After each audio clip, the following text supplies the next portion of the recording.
I like how King K102 has the giant skeleton. Yeah, no, buddy. Oh, is he making his face? Yeah. There it is on the bracket. It's his little face. We are live, folks. Welcome back to this 12th and final week of the Super Magical Cup.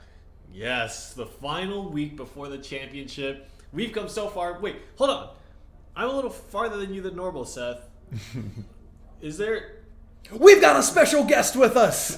We've got special guest, it's Andrew with us, frequent Reddit poster, a big fan. Some of the earliest high-level math analysis on Reddit was done by my buddy here, Andrew, and we used to brainstorm decks together. Was able to join us in the studio today, so wave to the crowd and give them all. Hello, everyone. Good to see you.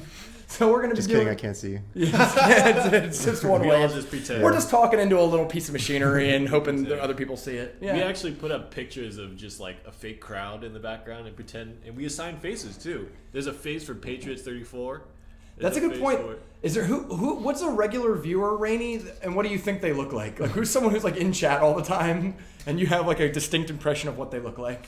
You know, that's actually interesting because I think if I was a more creative individual, I would have assigned faces to the names, but but I think they're just text to me. The only thing that weirds me out is that I'm a huge fan of a lot of players, and then I find out later they're like 15-year-old, and there's all this like record of me on the internet being like, Bakalol's amazing, I'm just in love with Bakalol, and then he's like, hi, I'm 14 or something. I don't know, it could be a grown person, but like, there's way too much fandom for me in a game filled with a lot of teenagers. All right, Bakalol, if you're there, please tell us what your age is. And if I'm allowed to be a fan of you. I'll have 911 on speed dial. So yeah, if you find Rumham outside your window, you know to run. All right, let's get the stream bracket up and make a quick review of all the players playing before we jump into the battles themselves. Right. We're actually going to be starting in Group C today, but all of the groups are pretty stacked. This is the most dense, deep, stacked field that we've had because after 12 weeks of qualifiers, every player of note who has wanted to qualify has probably done it by now, and we have a field where just every single bracket is stacked with really strong players. You know, it's really interesting to me, Rumham, because at the start of the season, the thing that we were talking about was like, oh man, this new qualifying system is really getting some big names into our tournaments. And then the week after that, we were like, oh, this is a super stacked bracket. We've never seen a bracket that's so stacked. And consequently, every single week we've casted, we're like, this is the most stacked bracket we've ever seen. And looking back at it, I think we were pretty stupid to say that because it can only get more stacked. It can only get more stacked. Right? But it was true. Under the old system, I kind of reflect on Season 1. Back in Season 1 of Super Magical Cup, anyone could sign up. It was actually, I remember Clyde was talking in chat about how he had to set alarms at noon on a Monday to like get onto the website and sign up to be first. But with the qualification system, we've gotten such a higher level of play that you see really top level matches even in the first round of the Super Magical Cup. And we're seeing that today. So let's go through Group A here at the very top of Group A. ESL Yo and Pro Cole is an A-plus matchup that we're unfortunately going to have to miss, I think. ESL Yo has multiple top 4 appearances and is also probably the most dominant qualifier player. Pro Cole won last week with 2 Lava Hound decks in a field full of Inferno Towers and Giant Poison decks. So he's looking to repeat the performance. No one's actually won 2 back-to-back Super Magical Cup before, and maybe Pro Cole can do it in the last week of this season. There's still that story. There is Patriots 34 who has won 2 Super Magical Cup events, but not back-to-back. Right. We're just adding on more challenges. Absolutely, we're going to make it harder and harder. Giannis and Edison here is another match that I'd kind of like to see, but got to get pulled down here. Vizard and Gray. Vizard is maybe the most prolific performer with 4 top 8s so far this season, including 2 second-place appearances. Gray is top 4'd and top 8'd, I think, 2 or 3 times as well. Yes. So this is a matchup of 2 very, very consistent players. Gray, I know that you're a big fan of because... Yeah. Because he plays the Goblin Barrel, and he doesn't just play it in siege methods. He plays it incredibly aggressively. Minor Goblin Barrel, I think Knight Goblin Barrel is one of his decks too, but he always makes sure that he's trying to get big damage, and he plays great mind games with it. One thing about Gray, I've noticed, I've been watching him because I kind of like his playstyle, but in many of the tournaments he got knocked down in kind of like the 3rd round, but he's always had a pretty tough run. He's always played against players that were either in the running for top 4 performances or consistent top 8ers. And so I'm curious if Gray can, in this last SMC qualifier, break through and finally push past the round of 16 and get into the money. Yeah, definitely. Quentin is another player who I actually has several top 8 performances under his record, but is somebody who, like, I think is just on the outside of the finals here. Like, we're going to cut to the top 16 players in 2 weeks. Actually, this will be the last point event of Super Magical Cup Season 2. So at the end of this tournament, the leaderboard will be locked in for the championship on October 15th. Quentin is one of those players who I think is just outside of the top 16 and really needs a strong performance today in order to push him into the top 16 and make the Season 2 championships. Mm-hmm. Patrick King and Syzygy, obviously 2 names that we should not forget to mention. Syzygy had a big performance with Skeleton Army. And that's right, he has a Skeleton Army deck that he's top-8'd with twice. Yeah, which I think is crazy. And Patrick King X himself is a fairly, top-end player. I don't think Patrick King has showed us tournament-winning performances yet, but he's close. He's very, very close. So we'll see. These players are all fighting to get into the championship at this point. So they're really going to be pushing to make that win, because 500 points on the leaderboard, Seth, is going to push you almost certainly, especially if you have any points from qualifiers or previous top 4 performances, is going to push you into the championship. Yeah, absolutely. Like, actually, there's a big one player that I really want to keep an eye on is actually Apex Predator, who desperately want to make the top 16, but he's in like the 18th or 20th spot. So he's someone who's really trying to make that last run here. Let's go through. We're going to start the matches here actually in just a few minutes, so we'll kind of run through the rest of the bracket. But we've got Palumbo from Elite Gaming against Stellarim, another big regular. Clyde is making an appearance, not the most common player anymore. Clyde is healthily in the championships after winning the second Super Magical Cup of the season and a few other high placements. So he was just going to coast until the title, decided to come in and get some practice in this last event of the season. Shreddy WAP against Marcel P. That is a very tough first round matchup for Shreddy WAP, who is a multiple time top 8er, against prior winner Marcel P. And of course, Clyde and Marcel P in the second round could be a gnarly match as well. Apex Predator wants to get good performance, but is going up against Grubby in the first round, who has, I believe, top 4'd before in the past. Yes. Colton top 4'd last week against former finalist Zadian. Dark Slayer top 8'd last week. Heels last week, second place finisher against level 99, a regular top 8er. Naruto, okay, so we're going to be watching Group C. We're actually going to be spectating Group C first and foremost, and there's so many good matches in this group that we couldn't pass it up. Naruto Uzumaki has top 4'd 3 of the last 4 weeks, and with that, dominant performance has charged into the top 16 and is very much going to be a presence on October 15th, and someone to keep an eye on. Delcio, former top 8er. Patriots 34, the only person to win 2 Super Magical Cups in the same season, did it both times with Expo Lightning Log. So he's really made that crossbow deck a big thing in the community, and that's like a deck style to play for crossbow now. Absolutely. Twig Data and bakalo is probably the heartbreaky match of round 1. Both are clanmates in Reddit Alpha. Both play very unique styles. Twig Data is known for his mirror, rocket cycle, sort of highly defensive aggro deck. bakalo is probably the premier double prince player in the field. It's a bummer to see these 2 innovative deck builders bump each other in the first round. One of these Reddit Alpha members is going to have to go home in the first round. And actually, it might even be 2, because Darth Jar Jar, another member of Reddit Alpha, is playing right below them against Manley. And if Darth Jar Jar escapes that round, then it'll be another Reddit Alpha mirror match. Bummer to see these 3 players, all of whom really want the points to secure their spots, having to bump each other out kind of early on. King K, a recent fan favorite. The crowd goes wild for King K as he stomped through the field just a few weeks ago, winning with 2 giant skeleton decks. Chicken Bob is the reverse, a villain, as he got second place one week with a Rocket Cycle deck that people were... Well, it was a really cool deck at the time, but boy, do people hate Rocket Cycle. Very quickly gets old.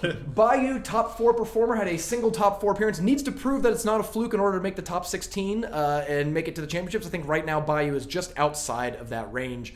I can't scroll down any further, guys. So Group D, though, has Brainy Dude, True Sun Dan, Esley, Marcus 35, Trainer Chris, and that's about it for names on there. So we'll definitely watch some Group D games at some point. But Group C is going to be where we make our money today. And I have our first match pulled up already. All right, ready to go, and I think this is going to blow people away. All right, let me make sure that I got the stream bracket turned off so we don't actually spoil that. Close some of these extra windows. Doop. And we are going to go into the very first match preview. And what do you got for us, Rainey? Oh, of course no. we gotta watch it. Twig Data versus bakalo. Now take us away, Rainey. What do you see here in this matchup? What are the two players playing? I see myself. I see a mirror. There's a mirror. And this mirror has Rocket associated with it. Something that I'm really interested in is how Mega Minion will function in these turtly spell cycle decks. I think Mega Minion is just a fantastic card defensively because usually when you use minions defensively, they do a pretty good job, but players have become so accustomed with playing things like Ice Spirit Zap or having some kind of poison set down so the minions attack slower and eventually get taken out by the poison. Mega Minion is a lot more spell resistant, and it maintains 100% of its damage capability even if it takes any amount of damage, whereas minions, if you kill one off, then all of a sudden it's not doing as much damage as it did before. So I think that's going to be something really interesting to watch out for. Log Inferno Tower is something that we talked about a lot in the last broadcast from Ham. That synergy between those two cards is incredible defensively. Yeah, the knockback buys the Inferno Tower extra time to do heat up. bakalo is playing, I would say, probably the premier giant poison deck right now. Mega Minion and Prince go into that deck very well, both as high damage support for the giant, and most importantly, neither of those two cards are affected by bowler particularly, which allows you to get around the really bowler-heavy defense.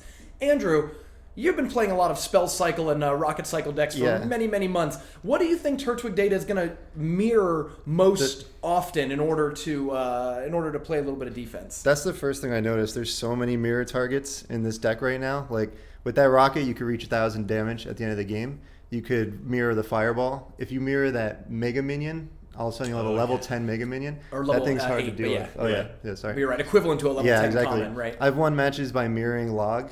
If you have nothing to do, you can mirror Fire Spirits because the last one will make it to the tower and do like 290 damage or something. Given how often you use Fire Spirits as like a 2-for-5 against Barbarians or Minion Horde, playing 3-cost Fire Spirits is still an elixir advantage trade. And of course, the number one thing that Twig Data likes to end with is the Mirrored Rocket, which is just over 1,000 damage now with the added level onto Rockets, like 10, 20 or something like that for total damage. Yeah, if Bakalo is able to keep up the pressure so that he can't save up to do a Mirror Rocket push, he's still got so many more options that mirroring that Fireball or that Log to finish off. Right, so before we get into it, I'm going to go ahead and put Giant up there for bakalo, and for the blue team... probably Ice Wizard. I think Ice Wizard is probably the strongest card for Twig Data in terms of holding off all these pushes. You know, Bowler's not going to be really effective because I'm in running Bowler, but that'll be worth it. Let's take a look. Getting into the match, and one of the big things always with Spell Cycle that you have to watch out for is Twig Data is going to want to put damage onto a tower as quickly as he can, bring it into the 1,400 health range. Sure. That's within range of doing Fireball, Rocket, and he'll be able to win the match. So, number one, excuse to use the Fireball right when the Mega Minion is crossing next to the tower, akin to how you would do it against the Musketeer. Yeah, and that's definitely one of the hardest things with those decks to figure out, basically, is when... Whoa, look at that Mirror Fire Spirit play! But, and the funny thing is, these two know each other. Like, if anyone has got experience against Twig Data's Rocket Cycle, it's probably bakalo, you know? So, like, bakalo is probably in a unique situation in terms of playing around it. Oh, no! Twig Data hits might the not King matter. Tower. Yeah, it probably doesn't matter. Yeah. He's never going to that side of the board. In fact, it might be better because in this very, very edge case situation where it does go to a tower down or maybe even 2 towers down, he's starting to get work. He may as well have hit that King Tower, I think. All right. Is there game sound? I'm not seeing a lot of game volume coming out. I'm just not sure if that's double check. Plan. We always got to do our tech support. Game sound. All right. Now, what I really like about Fireball in the mirror decks is that if you can use a Fireball in something like an Elixir Collector, you have the ability to mirror the Fireball, and the mirrored Fireball will actually just outright kill Musketeers and Wizards and a lot of the things that you normally are leery of Fireballing because it doesn't actually kill them. Great last-minute Ice Wizard bought a little bit of time, but Twig Data finds himself behind. Rocket Cycle is a deck that does not benefit from being behind very well. You pretty much need to never lose a tower because that's a deck that's almost incapable of winning 2-1. All right, and this is the opportunity that Andrew talked about is if bakalo really doesn't want to give Twig Data the opportunity to pool Elixir and use big spell combinations, and I almost think that playing the Elixir Collector is both allowing Twig Data to pool Elixir and then also giving Twig Data a free rocket against it. Yeah, I see what you're saying now because I actually do like, let's say Turtwig Data. I don't know a situation where Turtwig Data could lose that tower, but then also still push it into overtime. If that makes sense, you know what I mean? But I agree that, like, yeah, man, if we went into overtime, he's gonna mirror that fireball. Might be worth it. The mirrored fireball would do a lot of work to the Mega Minion, but I don't know if that 5 for 3 is something that Turtwig Data thinks is, worthwhile. Poison Zap on Inferno Tower with the Giant will be able to push the Giant through to the tower, and it looks like Prince and Mega Minion are going to get into a scuffle at the top of the lane, but still pretty good defense for Turtwig Data, despite the fact that a lot of Elixir got spent on that push. Yeah, I actually think that was an ideal defense for Turtwig Data, but even with a good defense, the Giant got one punch in, and when you're already down to less than 1,000 hit points, you can't allow really any Giant damage. But the big thing is there's really 9 seconds left for bakalo to make a play, because again, double rocket fireball will end this match right now, and that's why bakalo is playing Giants at the river, because he does not want to give Turtwig Data the opportunity to build Elixir enough to close out the match. And you're right that now they're in overtime, he really just needs one Giant punch in order to win this game, or a second poison after this. He's got to stop both of those things from hitting the tower, and he does.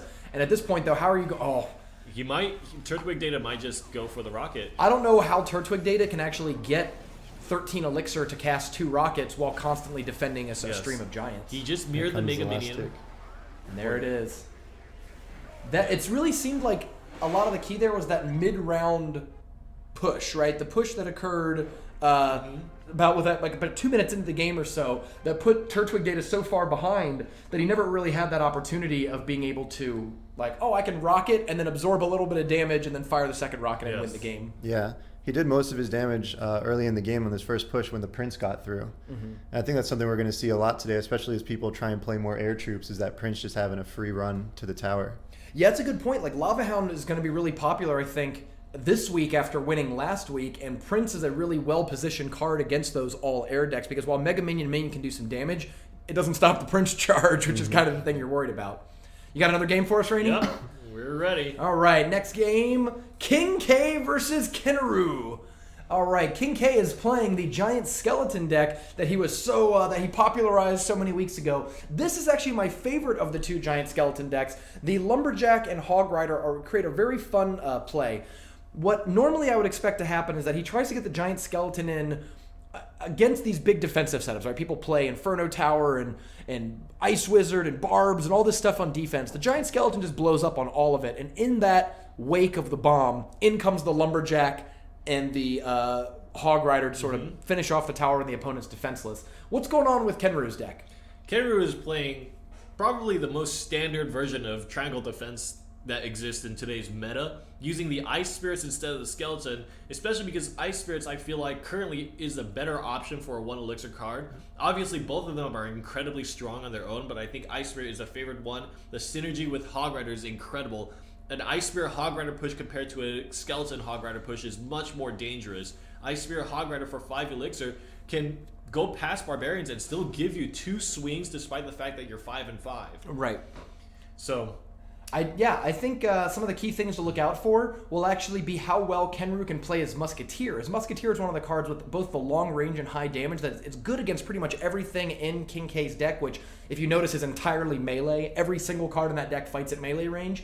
And the Musketeer, if it can stay back and never really walk accidentally into a Giant Skeleton bomb, could get a ton of value for Kenu, and that would be the difference between, I think, holding off those pushes or not. For King K, sneaking in those Hog Riders when possible. I mean, this is definitely a deck where I've played it for a while on the ladder. It's a lot of fun, but your Hog Riders can get jammed up behind your Giant Skeletons or can get jammed up into Barbs and stuff. So knowing sort of the exact windows to sneak those Hog Riders through will be the key to winning this game.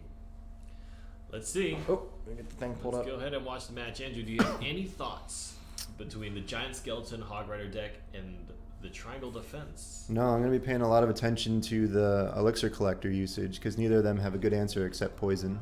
That's a good point. You're right.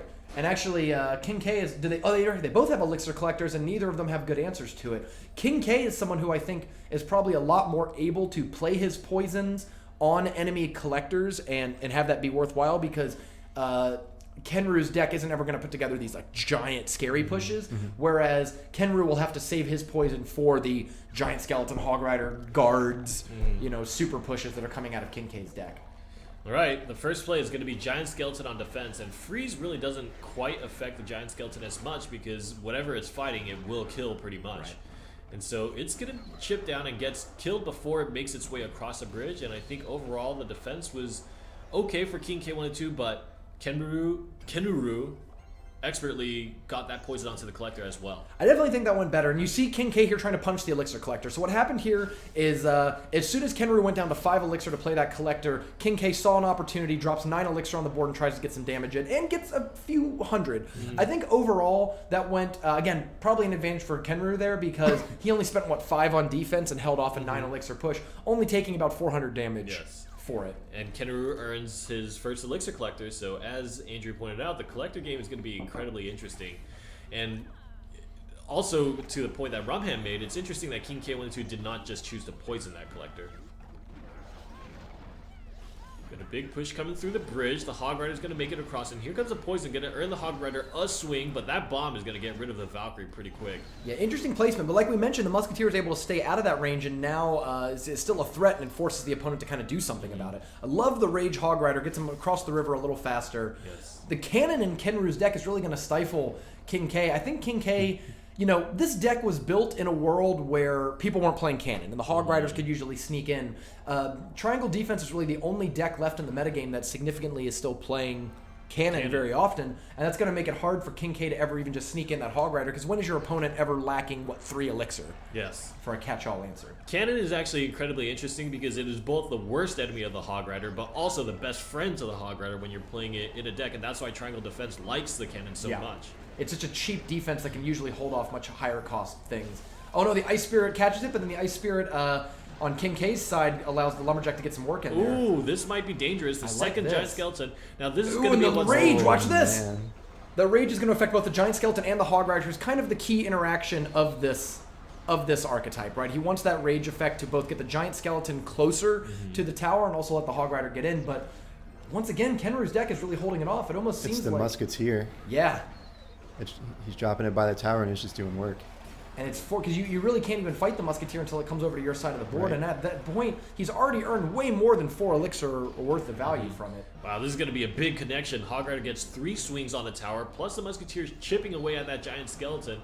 And that's really making all the difference. Triangle defense really showing why these 3 cards, the Hog Rider, the Valkyrie, and the Musketeer, are such great 4 elixir picks. Just so much value for the elixir that you get, especially when you're using them in the right order. Yeah, I think what's really stood out to me is that, when we watched King K win the Super Magical Cup a few weeks ago, he was going up against a lot of decks, like Minor Inferno decks, where the Giant Skeleton just looked amazing. Yes. And in this game, I can't help but look at it like the Giant Skeleton we all know, right? Like a worse version of Giant. It has less hit points. It's not fighting the Valkyries and a lot of these other troops very well. And it almost seems like this is the Giant Skeleton we all sort of know and don't love. Yeah. I almost wonder if it's more worth it for King K102 to change up the positioning of his Giant Skeleton. Yeah. Put it at the bridge to make sure it kills both the Musketeer and the Valkyrie rather than just the Valkyrie. If there's a world that can even happen before the Valkyrie runs away. It's a good point. So Kenru with the upset game there. In defeating King K early on. Now, of course, the matches are best out of 3. Players bring 2 decks and play best of 3 matches, even back in round 1. We only watch 1 game from a bunch of different matches in order to get as many players screen time as possible. So we don't actually know who's going to win that match, but big win for Kenru to take 1 game away from King K. All right. Next match. Let's take a look. Darth Jar Jar versus Manley. And Darth Jar Jar, known as a big 3 Musketeer player, has actually gone to the big dark metal side and started playing P.E.K.K.A. 3 Musketeers in this event. What is going on with P.E.K.K.A. 3 Musketeers? Why would somebody who used to just split 3 Musketeers and that's it, switch to a P.E.K.K.A. 3 Musketeer deck? So P.E.K.K.A. 3 Musketeer is interesting because it gives you 2 options to really make a big elixir play. And I think in many ways that kind of helps 3 Musketeers because if you go against a deck that has spells to counter 3 Musketeers, which is actually quite often, Poison is not your ideal spell to do it, but you can make it work, especially with Poison Log. You're going to guarantee kill at least 2 of the Musketeers whenever you see them pop out. If that's the case, then at least you have the P.E.K.K.A. to kind of assist it and change up the line of play a little bit and make sure that your 3 Musketeers do get value at some point in the match because you're able to play the P.E.K.K.A. in the back, regenerate elixir, and then play your 3 Musketeers, and if they commit the elixir to defeat the Musketeers, then all of a sudden they don't have as much to deal with the P.E.K.K.A. Meanwhile, on Manley's side, I think it's going to be this minor Inferno synergy where he's going to be playing defensively, using that log to amplify the Inferno Tower's effectiveness, alongside with the Ice Wizard to slow things down, and then chip away with minor poison, which, as we know, is an incredible amount of damage. The only thing he's missing is Zap, interestingly enough. Yeah, I've actually seen a lot of players go with Ice Spirit over Zap, and I think there's a lot of situations where it's better, but I think he's really going to regret in this matchup. Well, I guess he has Log, so you can always play Poison Log instead of Poison Zap, but one of the most common ways to deal with Three Musketeers is, of course, like the Poison plus Zap to kill two of them. As long as he has Log, I think he might still be able to get away with that. Yep. Really, this is sort of a weird matchup for the P.E.K.K.A. because the P.E.K.K.A. is great against giant decks, but there's nothing in Manley's deck that you would actually play it against, and there's an Inferno Tower that's just going to make you regret ever playing. And the skeletons, guards. So let's take a look. Let's get into the game. What do you think, Andrew? Anything jumping out to you? No, just that P.E.K.K.A. is not going to do any work. Yeah. I wonder if Darth Jar Jar has actually brought in two Three Musketeer decks, and he's got one P.E.K.K.A. deck for those sort of tanky matchups and one that's more of a traditional split deck. Yeah, there's definitely... It's difficult because I feel like the Giant itself already commonly needs to use Poison and Zap to push through an Inferno Tower. And if you play a P.E.K.K.A. and you need to play Poison and Zap just to do the same, I mean, the P.E.K.K.A. doesn't have as much health as a Giant does as it stands, right? And I wouldn't know, but I feel like it moves slower even. It is slow because the Giant is actually medium speed and the P.E.K.K.A. is slow. Yeah. So, it'll take the Inferno Tower down faster though if it does make it there. Yeah, but unfortunately, the Ice Spirit that extra can bit help of time. with that. Yes. Wow, ton of damage here against Darth Jar Jar's tower by a relatively weak counter push of just guards and Ice Wizard. That's part of the issue you have when you have double high elixir cost cards is that, look at his hand. I mean, he really only had Ice Spirits. If you wanted to cycle something else, he had to pay 7 elixir at least to do that. That's a really good point there. This Princess is just going to work him over because what are your options here? You're going to cast 3 Musketeers to counter a Princess? You could do Ice Spirit Zap, but then that is a 3-for-3 trade that really gives you... After taking 1,000 damage on the tower, I would take a 3-for-3. Yeah. He's going to send the minions up the middle to try to block the Inferno Tower. It's a great counter by Darth Jar Jar, but yeah, just that Poison Log really just shuts down one entire side of the lane. If he can get a swing in. There's a Zap. Ooh, all right, the P.E.K.K.A.'s in. Tower. The guards are actually on the Musketeer. Oh, no! 2! Oh, and the Miner might even clean the tower, and it does go down! No. Big mistake. He played the guards on the Musketeer, and I feel like there was a way to play closer to the P.E.K.K.A. to make sure that P.E.K.K.A. would turn around to the guards rather than the tower. Princess. One more shot, down to 8. Well, actually, I think guard. Manley might be fine with that. I think Darth Jar Jar might have even been willing to take that. Like, if I were Darth Jar Jar, it might have been more important. It might have been more important to me to get out the Collector, let that tower go down, and then just kill the Princess. Even though it's 8, he's still got to spend something to go finish it off. Yeah, I think he can wait until overtime to do so, or closer to overtime. Just use the rest of the time to do offense on the left side tower without the King Tower activated. Great counterplay there by Darth Jar Jar, recognizing that the poison came out of the hand, and he drops 3 Musketeers in the middle and gets it very close to another win here. Oh wow! Oh no, that's a lot of that stuff defensive on the bridge. miner, yeah. Oh boy! There's no poison in Darth Jar Jar's deck, which would have been ideal. Yeah, especially against things like Ice Wizard that are really hard to actually interact with. Oh no! I don't know. Preemptive Inferno Tower. And while I don't actually think that was a great move by Darth Jar Jar there, because you have 2 towers plus the Inferno Tower cleaning up your stuff.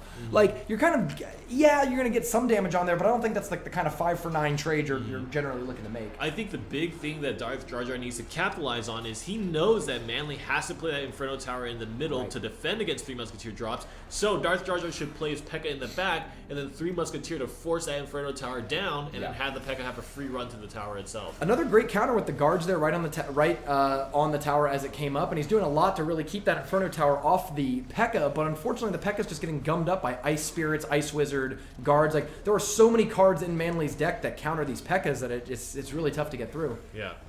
I think the big key here is playing the P.E.K.K.A. and then having the 3 Musketeers played in the middle to force out the Inferno Tower. Yeah. Eliminate it as an option before the 3 Musketeers make it there. But that's a lot of elixir you're talking about. Like, I mean, that's a 16 elixir push to outsmart a 5-cost card. Yes. Like, it's a lot of...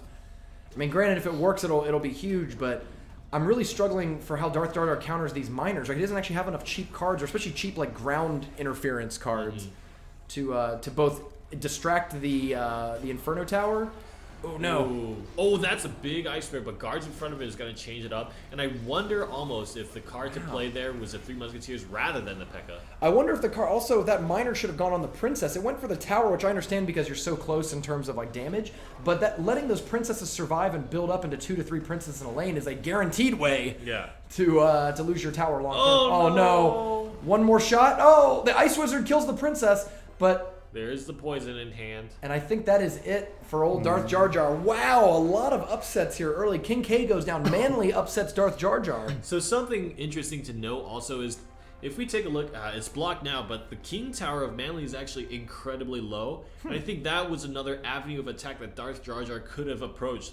P.E.K.K.A. Three Musketeer is one of the decks that can very easily King Tower you. And I think opening that up, Manley was playing the Inferno Tower very close to his second tower on the left because he was scared of Three Musketeers being dropped in the aggressive side. If Darth Jar Jar had taken advantage of that and played P.E.K.K.A. and Three Musketeer down the right lane and gone for the King Tower, now the Inferno Tower is not even making an impact on the push. Oh, I see what you're saying. That's a really good idea. So I felt like Darth Jar Jar was in control of the game up until about the 2 elixir time, and then in a part of the game where Three Musketeers is normally doing well, struggled at that point. So, Andrew, what did you see in that sort of like skirmish that was going wrong for Darth Jar Jar, not allowing him to push through? It was really the guards on defense. They were just always either distracting the P.E.K.K.A. or they were taking out the Three Musketeers while they're focused on something else. They did a lot of work. And then they would still be alive and coming down the lane with like an ice wizard or something. Yeah, the guards are one of those cards that if you're right though, because like even if he wasn't using poison and log on the split, just 3-cost guards can stifle the 2 musketeers, the 6 elixir worth of double musketeers, and then on top of having him in front of the Inferno Tower and distracting the P.E.K.K.A. and stuff. They did seem like sort of the MVP. For Manley's deck. There would be these remnant armies coming down, and then a miner being played to defend for them, and you're sitting on a hand that has P.E.K.K.A. or 3 musketeers. It's like, which one of these do I use to defend? Or this, elixir collector. This like ragtag group of troops. A lot of cards. To the point that Rainey was pointing out earlier, there's a lot of situations where the P.E.K.K.A. 3 Musketeer player goes, I have a bunch of expensive cards that aren't good for defense right now in their hand, and that makes it tough. All right, Rainey, you got another game for us? Yep.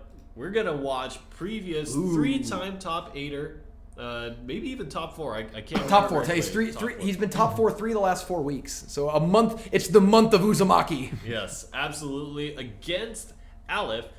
Lava Loon. So it's really interesting. We've seen, especially with Procol winning the last Super Magic Cup, we've seen a few different iterations of a Lava Hound deck. And Procol definitely showing us what an effective 2 set of Lava Hound decks are.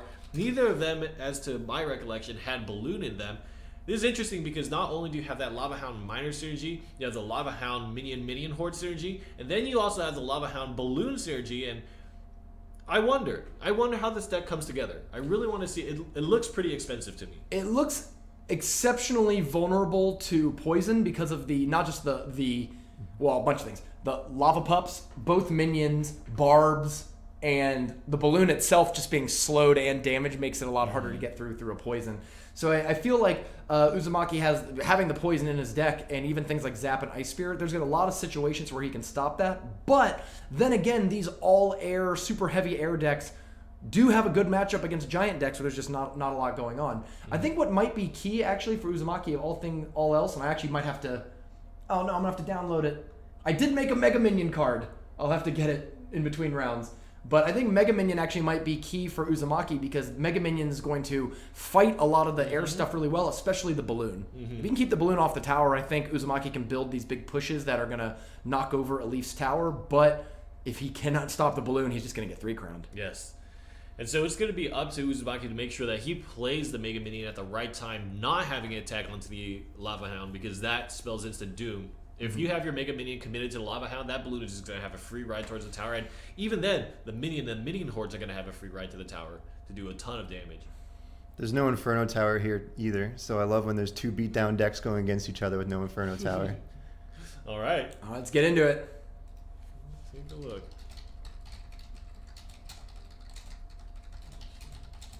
All right. Jumping into the game now. Get it up on screen as soon as we can. Oh, yeah. I still got too many things. Too many things going on. Okay. Uzumaki comes down with the giant off the bat. Interesting that he had the collector and kind of didn't go for it. I wonder why you would... I don't like this. Okay, I see this sometimes out of balloon players. They open with balloon and then like do some sort of counter after. I don't really like it. I get why you would do it, right? Because you're sort of like, you want to see what they play. Mm-hmm. Yes. Oh, man. Well, actually, this would be kind of interesting. The Mega Minion one-hits minions. So, like, if left to its own devices, the Mega Minion can clean up those falls pretty good. But you see here, both players just kind of wasted 5 elixir. The balloon of a Leafs just went down with nothing, and Uzumaki's giant kind of just got punked out. They may as well have just both played collector. Yeah, it's kind of an information thing. They want to see how the opponent's going to react to these things, but I don't like... I like it more for the giant player because giant is kind of a hard card to like easily counter and you can kind of, whatever. But balloon is something that I really don't like to show my opponent for a long time. I would much rather... The value of having it be a surprise is so incredible. Yeah, like I would rather this guy just think I'm a Lava Hound deck with double minions and not balloon, and then show the balloon at a critical moment than just constantly be pushing out balloons. This is what we're talking about. They tagged onto the... Okay, the Ice Spirit's going to slow things down. I think that's going to be enough, but the pups now... Wow, and look at how much damage the Musketeer and Mega Minion do. Immediately just chunk down that balloon. We talked about in past weeks how much anti-air defense is enough. How much anti-air is enough to keep you from being totally wrecked by these heavily air decks. And Musketeer and Mega Minion are probably 1A and 1B in terms of like the best cards you could run there. I could see cards running both of those and even also like Ice Wizard or something else. And at that point, I'm not sure how these air decks get through. Tough push coming Gotta down fireball for Aleph that. to defend, and I don't think he actually has the cards to defend. The giant, that's going to push the tower down. Yeah, while he did have the fireball in order to knock down all the support stuff, didn't have really Inferno Dragon would be kind of what we're looking for there in order to help this deck stop these giant bowler pushes. Yeah, he doesn't have a good option against Big Body. He just has to rely on Minion Horde doing a lot of DPS, which is a great option if your opponent is actually AFK and not playing any other cards in the game. Right. Bowler is so unique in these matchups too, because there's some decks where Bowler just feels like the best card ever invented. Like you just never have seen a better card in your life. But these Lava Hound air deck matchups really make Bowler feel kind of pointless. It almost has to become a primarily offensive card. While they're going for their attacks, you just do everything you can to just get a giant Bowler push going. But you see it getting eaten up there by the defensive Minion Horde. Yeah. So at that point, Aleph actually had an aggressive push in the meantime that prevented Naruto from spending elixir to take down that Minion Horde. So effective defense, 5 elixir took down the bowler and the giant, but it's just still too much. Aleph's deck can't build up enough of a push to break these towers. I mean, I was super impressed by just Musketeer, Mega Minion, Ice Spirit. 8 elixir to the 12 elixir incoming giant balloon, and those balloons didn't get close. You know what I mean? Like, almost every balloon was getting picked off halfway to the tower. And neither did the pups. And the pups, the pups weren't making a real threatening play either. Was there a minor? I mean, I guess, was there a minor in Alif's deck? Alif had a minor, yeah. If it was, I feel like he was misusing the minor a lot. I almost feel like the better play a lot of times would have just been to cast the Lava Hound, and then when the Musketeer comes out, you minor on the Musketeer, let your minor kill the Musketeer while it's shooting the Lava Hound, and then you at least have the Lava Minor, Lava Pups thing that's better than a helpless balloon that just gets shot out of the sky. I think the minor had a lot of work to do in that game because he was also using it to take down the elixir collectors, and then you want it to tank for pups, and now you have to deal with a Musketeer. Yeah, I think at that point it comes down to really identifying what you see as the highest priority at that point in time in the match, and then playing your strategy towards that. All right, next match. Let's do it. Patriots 34 against delcio. So Delencio's top 8'd before. Definitely not a scrub here, but Patriots might be one of the favorites, not just in this week's field, but also in the Season 2 championships on October 15th. So what's going on? Patriots is not running the standard Expo deck that we've grown to love him for. So what's going on here with this deck? Patriots is playing the other deck that he really likes to play, which is the Inferno Tower Turtley Minor Poison deck. This time, though, he actually opts, as opposed to the other version of this that we saw, he opts to take the Zap instead of the Log. The reason why I like the Zap instead of the Log in this situation is that I think it synergizes with Minor Poison very, very well. The slowed down attack speed of the tower, plus the reset on the tower's attack, and your ability to clear away any small cheap units, or reduce the health of guards, or stop whatever defenses, like maybe a mini P.E.K.K.A. and let that Minor take that extra swing. Plus the damage that it adds on, I think, is an additional little bonus. I just think those 3 cards in combination do a surprising amount of damage to towers, even in situations where players do play defense on the minor. Yeah, speaking of weird, trashy cards that actually randomly do a bunch of damage, is the Tombstone. So, like, Delencio's Tombstone is something that we've seen a card that's really come back into the metagame with Lava Hound decks, actually, because people play Tombstone, the Lava Hound's going in, while you're spending forever, like, ignoring the Lava Hound, the skeletons are building up and actually doing way more damage than the Lava Hound itself. In that same vein, Delencio looks like, with a really cheap cycle deck, is going to be able to get out a Tombstone or two, and then use things like Ice Wizard, Mini P.E.K.K.A, Miner on your tower, and while those are annoying distractions, you might normally just want to ignore, like, oh, I'll just take 100 or 200 damage from the Ice Wizard. You can't when there's a flow of skeletons coming down to swarm your tower.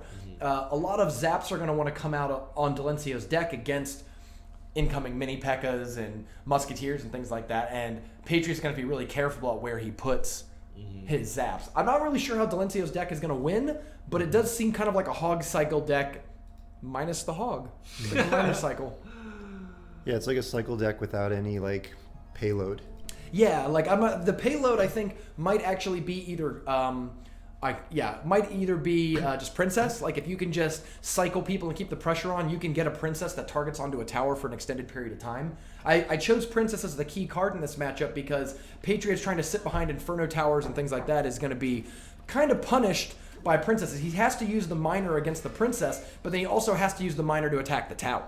So Princess is placed in the middle of the field. Well, how are you gonna really deal with those effectively? Good minor defense by Patriots 34. Now he has a Mega Minion and guards coming down the lane, but I don't think that's going to amount to much. The Tombstone's great here because the Tombstone really holds off any of these slower, like things like Musketeer, Mini P.E.K.K.A, Mega Minion are really never going to get through just the stream of skeletons, much less the actual building and extra spawn skeletons. The poison missed the tower there. Oh, did it? Oh, it did. Yeah. Tough mistake. Hard to actually come back from that in the tournament. If I'm Patriots, I think I let it go. Is he going to zap? Oh, I think they... The log isn't enough. He was smart to not zap, though, because if he would have zapped, it would have been wasted, and instead he got an Elixir Collector out 2 Elixir ahead. Yes, Patriots was not greedy to try to get that swing. He knew that, okay, Delencio is probably going to spend to stop it. Yeah. And he was right. And even if it did get one swing, it's kind of like, well, the tower's at full health. Is this really like the key matchup? You know what I mean? I like the poison there on the Tombstone early to try to give the Mega Minion like a clear path to the tower. Yeah, and we'll actually be able to take down the Mini P.E.K.K.A. Yep. So, fine. But the question is, now there's a Princess on the left side. And I think he might go for a split push here with the guards coming down one. Like, those are both little harassing annoyances you're going to have to deal with. Delencio looks like he just opts to let that left side go for the most part, and that's a good amount of damage. I think that Musketeer was meant to shoot both sides, and it did. It shot the Mini P.E.K.K.A first and then came in. But this is a pretty good counter push here. I mean, you have 2 cards that aren't giant threats on their own offensively, but with the Miner tanking for the tower, suddenly it becomes emergency. Yeah. Mega Minion won't get anywhere. But really, Patriots, and I mean, this is the point of the deck, right? You defend, and you chip. Yes.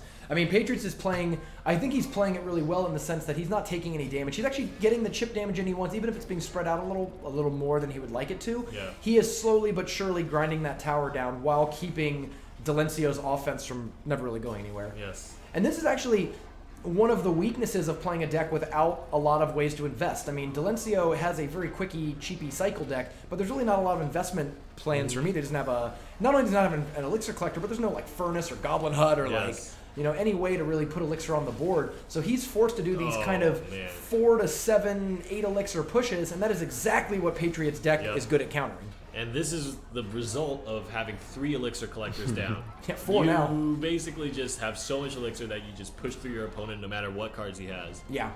Elixir advantage. That is Elixir advantage in action. Basically, that deck, those Inferno defense grindy decks, they just try to get as much of an Elixir advantage as possible, and then for every time they have a 3 or 4 Elixir advantage, they just turn it into a free Miner or a free poison without really losing anything because they can just keep cycling so fast because they're gaining that Elixir back.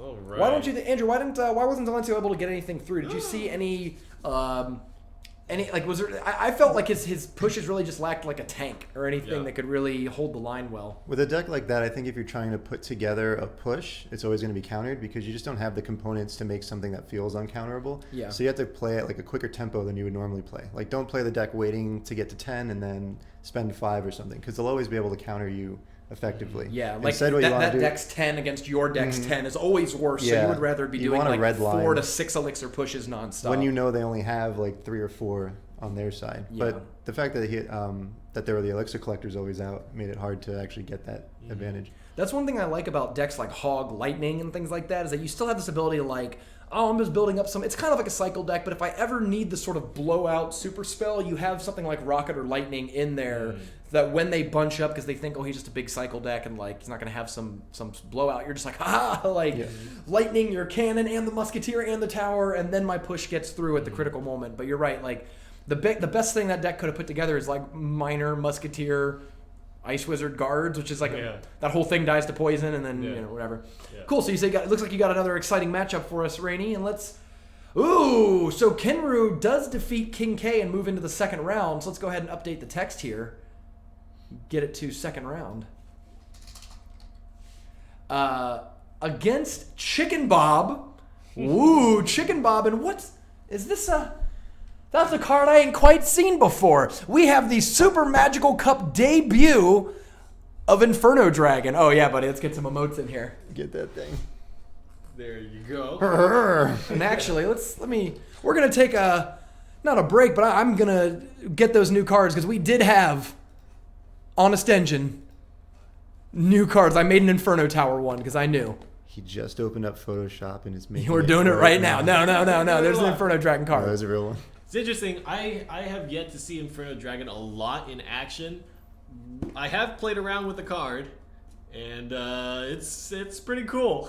I think it's gonna be my favorite thing about the card is it's a 4 elixir card that, if left to its own devices, actually has a threat to it. Right, It will do a lot of damage to the tower. Yeah, definitely. I'm gonna go ahead actually, and we're gonna put Mega Minion up too because I got that one done too. So there we go. Look at that! Hooray! Yay! So Chicken Bob is famous for running very defensive, almost like Rocket Cycle decks. But it looks like here he's got a giant poison deck using the Inferno Dragon to counter, I assume, other giant bowler sort of decks. The Inferno Dragon's not going to get bowled around. It's not going to get hit by Prince. It's going to be good against Lava Hound and stuff like that. So we'll actually get to see it in action because he's going up against a pretty similar deck. But look at all the anti-air. You're right, though. Kenru's deck, actually, he is bringing a giant poison deck that is very ready for all the air attacks. Musketeer, Ice Wizard, Poison Zap. I mean, everything except for Log and Giant in his deck hits air. So that's 6 anti-air cards. So Chicken Bob's going to have to be very protective of his Inferno Dragon if he's going to want to get a lot of success out of it. Yep. Let's take a look. Kenru versus Chicken Bob. All right. And let's see, we might jump into watch some round 2 games and some other groups here in a second. Yeah, it might be worth jumping in and watching a few more. I'd love to watch this game, but yeah, let's get into it. And pop up that. And here we go. Right off the bat, Chicken Bob opens with an Elixir Collector.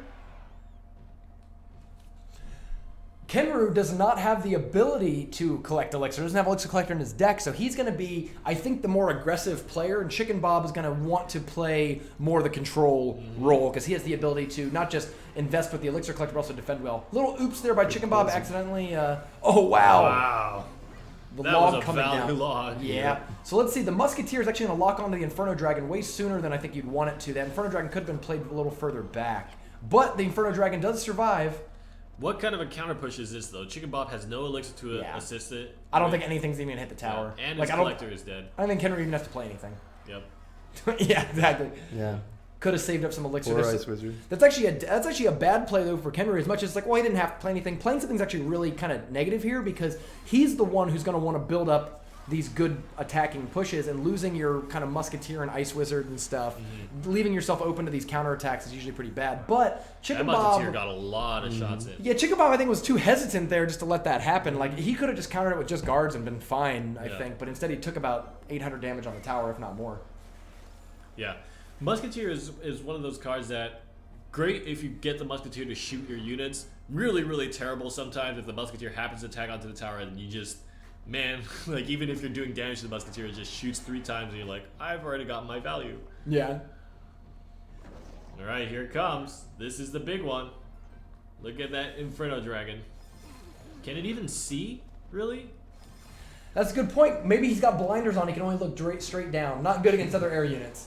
So the Ice Wizard is slowing down the Inferno Dragon, which is a key thing. Inferno Dragon already does like half the damage of an Inferno Tower, so slowing it down is significant. But then again, that did some work on that dragon. But look at the right side. The Mega Minion and the Musketeer was just not enough to stop that giant bowler before Chicken Bob's tower goes down. 4 Elixir Inferno Dragon stopped, 5 on the Giant, and 3 on the Ice Wizard on its own. Clear. And I think a lot of this comes back to the fact that Chicken Bob is just like able to collect Elixir and defend and build up. He's able to control the tempo of the game and only do giant pushes when the time is right, whereas I feel like Kenru just has to do giant pushes like whenever he's at 10 Elixir, you know? Yeah. Inferno Dragon's going to continue to melt away that Giant, and the This second is one pretty on the good. way. You're right. Even the double Ice Wizard isn't really a good choice there, because like, yeah, it slows it down, but it's still going to get there and do work. What you really want is like maybe double Musketeers and things like that. And Chicken Bob had the Elixir to put the Giant in the aggressive spot. Yep. Right in the pocket, and some 5-6 swings, and that tower is going down from 100 to 0. 5 health left. Oh no. No, I guess. I want well, more towers. If this was a crown chest, Chicken Bob might be a little more mad, but he does win the game. The Inferno Dragon had a few highlight moments there. You know, there was definitely a few situations where Inferno Dragon on defense completely 0-1. It looked like a cheaper Inferno double, Tower. Yeah. A double Giant push, a cheaper Inferno Tower that is air, so the Giant doesn't even fight back. Whereas before, I mean, there is some value for the Giant being attracted to the Inferno Tower, but the Inferno Dragon could not be stopped by anything other than the Ice Wizards or Musketeers, and the pushes happened in such a way that at the river, if you tried to play your Musketeer on the left side spot, you could only really get a few cards to tag onto it before the Giant would grab aggro from it. Right. So there's not really a good way to get in on the Inferno Dragon. And the bowler was on the ground clearing out all the ground-based anti-air. And if he pushes you back, he'll retarget onto the Giant. So there was it's very difficult to actually tag onto the Inferno Dragon, and it's going to be just beaming away at your 2 Giants. Yeah, definitely. I think it shares the same. Can we grab one of these games right here? Sure. He shares the same trait as Bowler and Ice Wizard, where it's not a terribly hard card to deal with on your side of the board, but it's impossible to deal with on their side of the board because there's so few spells that like easily trade with it. The best thing you can hope for is Zap, but if you don't really, to reset the Inferno beam, but if you don't have any other damage on it, the Inferno Dragon's just going to sit there and keep going, right? And now you don't have your Zap if it crosses the bridge afterwards. These two had some games.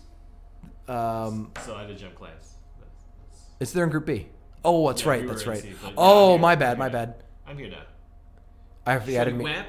Is this one of the ones with This is Clyde Shreddy WAP. Can we grab one of the other 2 games? Because I believe Shreddy was also playing Inferno Dragon. We want to see some more Inferno Dragon battles. There we go. All right. So Shreddy WAP also playing Inferno Dragon with the all air deck that we've been talking about. We've been theorizing here. The idea: double dragon, Mega Minion, Lava Hound, and then also he's got the Tombstone to help build up. Yeah, buddy, we got a double dragon push coming in here.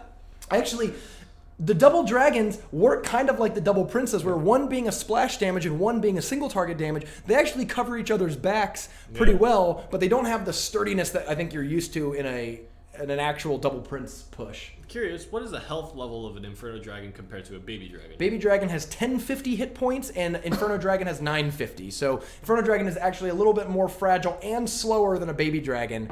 Baby Dragon, not exactly a paragon of tanking, so it's definitely a very fragile card you have to be careful about. The Inferno Dragon has a helmet in the armor, though. Say what? The Inferno Dragon has a helmet in the armor, though. Oh, that's a good point. He should be a little... Maybe that's why he's slower. Maybe the backpack is pretty volatile, and it's dangerous to be out there if it gets shot by an archer. Just one arrow and it explodes or something. If I had to guess, the key card in this matchup is actually going to be 3 Musketeers for little old Clyde here, because 3 Musketeers is one of the hardest things for a Lava Hound deck to deal with. Part of the reason why Lava Hound pairs so well with Lightning is that Lightning helps you get rid of not just Inferno Tower, but of course 3 Musketeers. Yeah. So with Shreddy WAP having to rely basically on poison and zap in order to get rid of the 3 Musketeers, Yeah. that'll be a pretty tough matchup there. It'll be pretty icky. Especially because both the double dragons aren't going to be too slick against Musketeers, right? Both are pretty fragile. Double Dragon is such a cool name. Isn't it? I hope Double that takes off. Dragon. That could be a real deck. Double Dragon. Man, I want to play Double Dragon. My Baby Dragon is actually one of my higher level epics. So The nice thing about legendaries, as opposed to epics, though, is that you only have to open one Inferno Dragon, and you've got a tournament capped. It's actually pretty hard to get. It actually might be harder to get Baby Dragon to tournament cap because getting 16 of a specific epic might be more difficult than just luck sacking into a legendary pool, right? So the poison right early on, plus the zap takes out the Three Musketeers at the tower. Oh, nice. And I think that's one of the advantages, though. Tombstone is actually another great card, along with guards, to play against split musketeers. When two musketeers come across the river, you can drop the tombstone right on their head, and both the building destroying and the skeletons that come out distract the musketeers for a pretty long time. Yes. Now, my curiosity is the Mega Minion Inferno Dragon duel. I have a feeling that the Mega Minion is going to come out pretty far ahead. It's hard to say because Mega Man doesn't have a lot of hit points. So it doesn't take that much heating up for it to be a significant amount. But you're right, though. Like, let's see. Mega Minion takes 4 swings to kill an Inferno Dragon. So the question is, how long do those 4 swings take, and then what builds up into it? Oh, we got a Minions push here. I think it's a great way to try to punish a Lava Hound player. Got it. He needed the zap there. Mega Minions will actually win against minions normally. They'll kill all 3 with a little bit of health left. So the zap there was able to flip that interaction so the minions win, and that one minion did a significant amount of damage. Look at I this. think you should go for the Inferno Dragon before the Lava Hound. And I think he might should have gone for 3 Musketeers there. Oh, the Mega Minion wins. Ooh. Despite the fact that I think that Shreddy there's WAP an Ice Spirit. There's an Ice Spirit in there. That was the difference. Okay. But you're right, though. Very, very close. Barely. Maybe a minor down this lane here. The big thing about that push, though, is if the Mega Minion had lost and the Inferno Dragon lived with 1 health, that Lava Hound was still tanking up the tower. That Inferno Dragon would have heated up on that tower and done insane amounts of damage. And I don't know what Clyde could have done any better to respond to it, and it still got damage through. So now you can start doing that 2 more times, and that tower's gone. Yeah. The question is that elixir differential on the defense? I mean, this might be Clyde's counterattack. Clyde's offense right there was just nuts. I mean, he had he had 8 elixir on offense, right? But that 8 elixir was able just to kill 8 elixir on defense, and is still going to punch through a little bit of extra. Yeah. Ooh, that one skeleton there actually did a good job at holding off what could have been a dangerous Fire Spirits push. Yeah. The tower would have been a zap away if that had landed. Yeah. Small changes, big differences. Yes. All right, it looks like they're getting to work on the Lava Hound quick, but there's still the Inferno Dragon in the back. Is he going to play it? I don't think there's really a good opportunity to play Inferno Dragon in this match. I think what worked for him last time was that Clyde had to worry about the Inferno Dragon first, which let the Lava Hound do a lot more work. Yes. That's a very good point. So right there, as time expires, Clyde takes the tower, and unfortunately, Shreddy WAP's push kind of fails. You're right, though. But Inferno Dragon looked good on offense behind Lava Hound the one time, but then we didn't see too many of them after. The Mega Minion seemed to be the sort of preferred follow-up to the Lava Hound. I would have liked to see more massive pushes, right? I think you wanted to put the Lava Hound way back there and then really try to build it up. But Clyde kept going with minor minion pushes on the opposite lane, which forces the Lava Hound player to commit the little bit of elixir, the 3 to 4 elixir that he has, to defend that, and never really got the whole Lava Hound, minions, Mega Minion, Inferno Dragon all coming across the river at once. All right. So next game. And Zadian versus level 99. Zadian, much more of a hog cycle player, one of the last holdouts of pure hog cycle play, has switched to what looks like a giant poison deck here for something. I think he actually also played that as well for his other deck. But going up against... What is this deck? I mean, it's a giant lightning deck, right? It almost looks like a giant bowler poison deck, but with poison upgraded into a lightning and no collector. What do you think? What do you think would lead someone like level 99 to make these sort of changes? What is he preparing for? So this is really interesting. We talked about giant plus poison zap to push through Inferno Towers. In many ways, lightning is kind of the fireball version of that spell combination just put into one card. For the same amount, 6 elixir, you get huge damage onto the Inferno Tower, plus you get the zap effect if you were playing against an Inferno Tower deck. However, Zadian is not playing that, right? I think level 99 built this giant lightning deck to kind of skirt around Inferno Towers, but he's going to need to find some way creatively to make value out of it. And I think taking down a Prince, taking down a Lumberjack, and hitting the tower, that's good. And even if it's a Mega Minion too, Mega Minion can be devastating to a giant bowler deck. So any excuse you have to take down a Mega Minion plus something else, or a Prince plus something else, or a Lumberjack plus something else, I think level 99 is going to be pretty good with that lightning pick. It's just a matter of, is he going to have 6 elixirs saved up when he plays Giant, then Bowler, then maybe another 6 elixir? Is that going to be a situation that exists? Yeah, there's a unique amount of great lightning targets in Zadian's deck. So I think if level 99 can pull off those super lightnings, it's going to be good. Because you have, I mean, really just hitting Lumberjack and Mega Minion is enough value. That's a 6 for 7 right there. And if you hit anything else, you're thrilled. And I believe both those things get one hit by the lightning too. So right there, like if those two are ever next to each other, Prince doesn't die to a lightning, but it takes such a huge amount of the damage that I'm pretty sure something like a Bowler, Ice Wizard, whatever else there will be able to clean it up. So maybe Zadian, but actually worth mentioning, Zadian with both Lumberjack and Prince does have the ability to split push pretty well. Could be like Giant Mega Minion one lane, Lumberjack Prince in the other lane, and it's going to be a lot harder for level 99 to get off his Bowlers, Ice Wizards, Lightnings in effective ways. Let's take a look. Oh, level 99 is from Silent Gaming as well, so another representative of Silent, which we would love to see maybe next week at our clan event. Oh yeah, we should hype that a little more. Yeah, we should hype that at the end of the stream. Yeah, worth mentioning. So the championships are in 2 weeks from today. Okay, by the way, this is a top 16 matchup. The winner of this matchup, maybe not the specific game because we're only going to watch one game out of their best of 3 series, but the winner of this series between Zadian and level 99 will make the top 8. Both players have been in the top 8 before. Neither have won a Super Magical Cup title. So very high stakes game, especially because I believe level 99 is just outside of the top 16 and Zadian's kind of on the brink where he could theoretically get bumped out. But both making top 16 means that they get some extra points this week. Yes. Oh no. Oh boy, the second He does Giant have is always poison. the one. I'm surprised that he's not. I actually disagree with that defense there. I think that would have been a perfect thing just to poison first. But maybe I'm crazy. He did get to the Giant, or the Prince rather, which he needs both to stop the Giant but also be resistant to the Bowler. The downside is that Bowler was cast so early. Look, Bowler's already back in level 99's hand, but Prince is just out of Zadian's hand. All right, let's take a look. Oh, big Ice Spirit is going to mess things up. Oh, And but the skeleton's distracting him more. The Bowler's actually not even attacking the Prince, but it's getting all that splash damage on it that the Bowler's going to end up killing the Prince without the tower ever shooting it. Oh boy, still a good few counter swings. Not as good of a push that level 99 put out, but Zadian should not be feeling too bad about that. He does need to adjust his line of play. Right, great opportunity here. Only a level 6 Mega Minion, I just noticed, but great opportunity there to use only 3 Elixir to counter a much larger push by his opponent. Yep. Oh man, and that Giant, there's just no real great defense, and what a time to wish you had Inferno Dragon. Right. I'm actually surprised we haven't seen that many Inferno Tower decks this week because they were all over last week. The top 8 had several minor Inferno decks all over. Yeah, Lumberjack took 3 good chops. Yeah. Bloop, bloop, bloop. That Ice Wizard's not doing a ton of damage, but when you only have 300 health on your tower, it's a lot of it. We're in arrow range now. Yeah, arrows. Yeah, and he has arrows, and he has lightning. Love this push though. The Prince stuck behind the Giant is actually a big advantage. It's almost like and there's the lightnings we were talking about. That's the first lightning cast of the game, so Zadian might be very much caught off guard by it.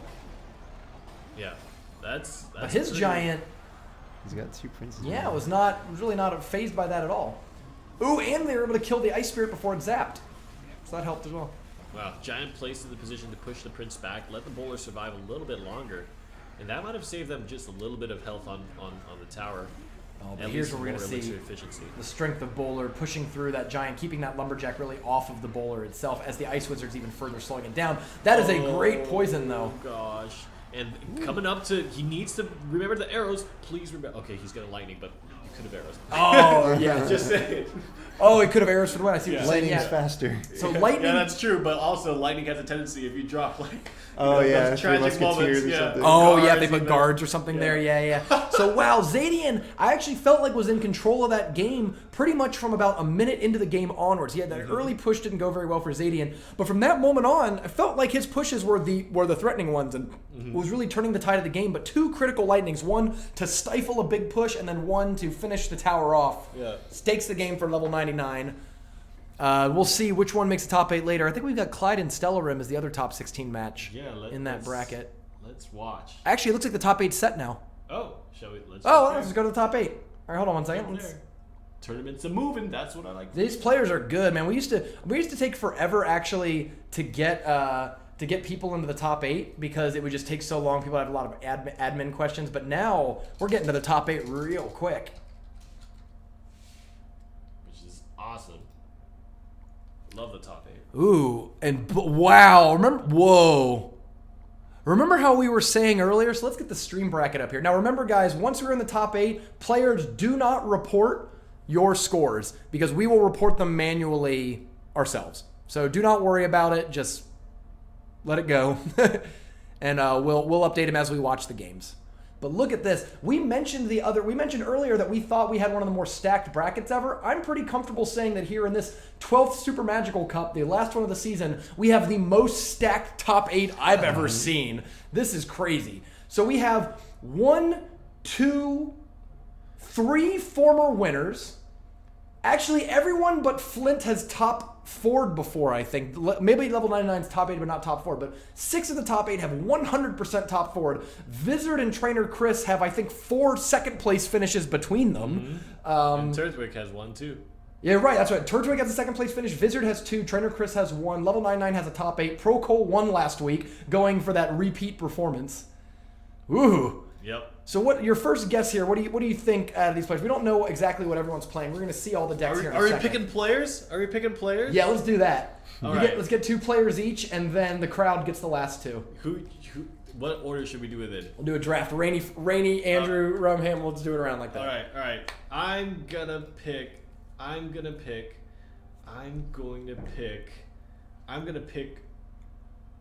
Man, this is a bad. I feel like it's a bad choice. First pick. I'm gonna pick Procol. Procol. You think he's gonna repeat? Okay. Yeah. I'm gonna pick Flint.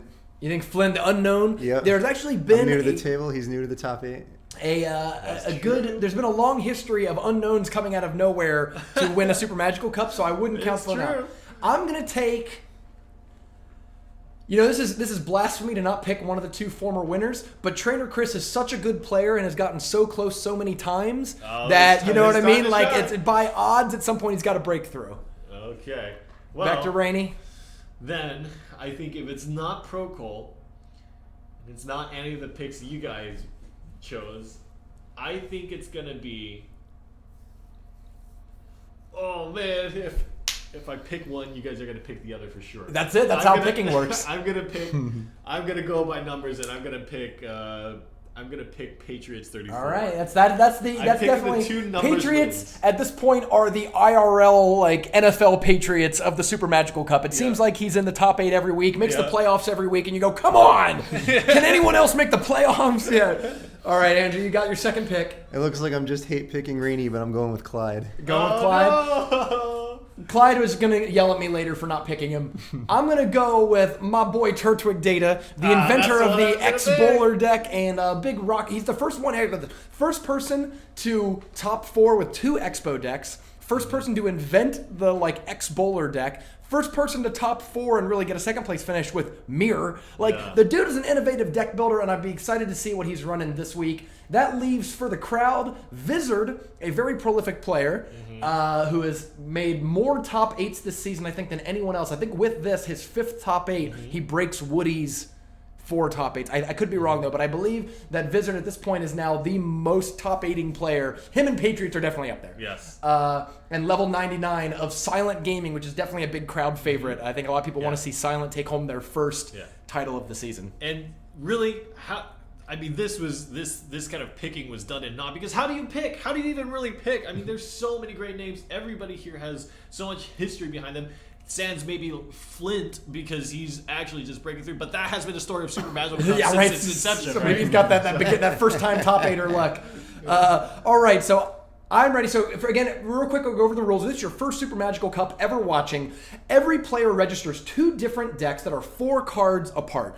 Every match is best 2 out of 3 where you have to win with both of your decks. So if you win with deck A, you must play deck B for the remaining games in order to get a win with both decks. This encourages a lot of really diverse deck building, a lot of really awesome off-meta creations because you can't just play Zap, Poison, Giant Elixir Collector in every single deck that you play. You have to mix it up. We're going to watch every single game of the top 8, so best, either 2 to 3 games per matchup.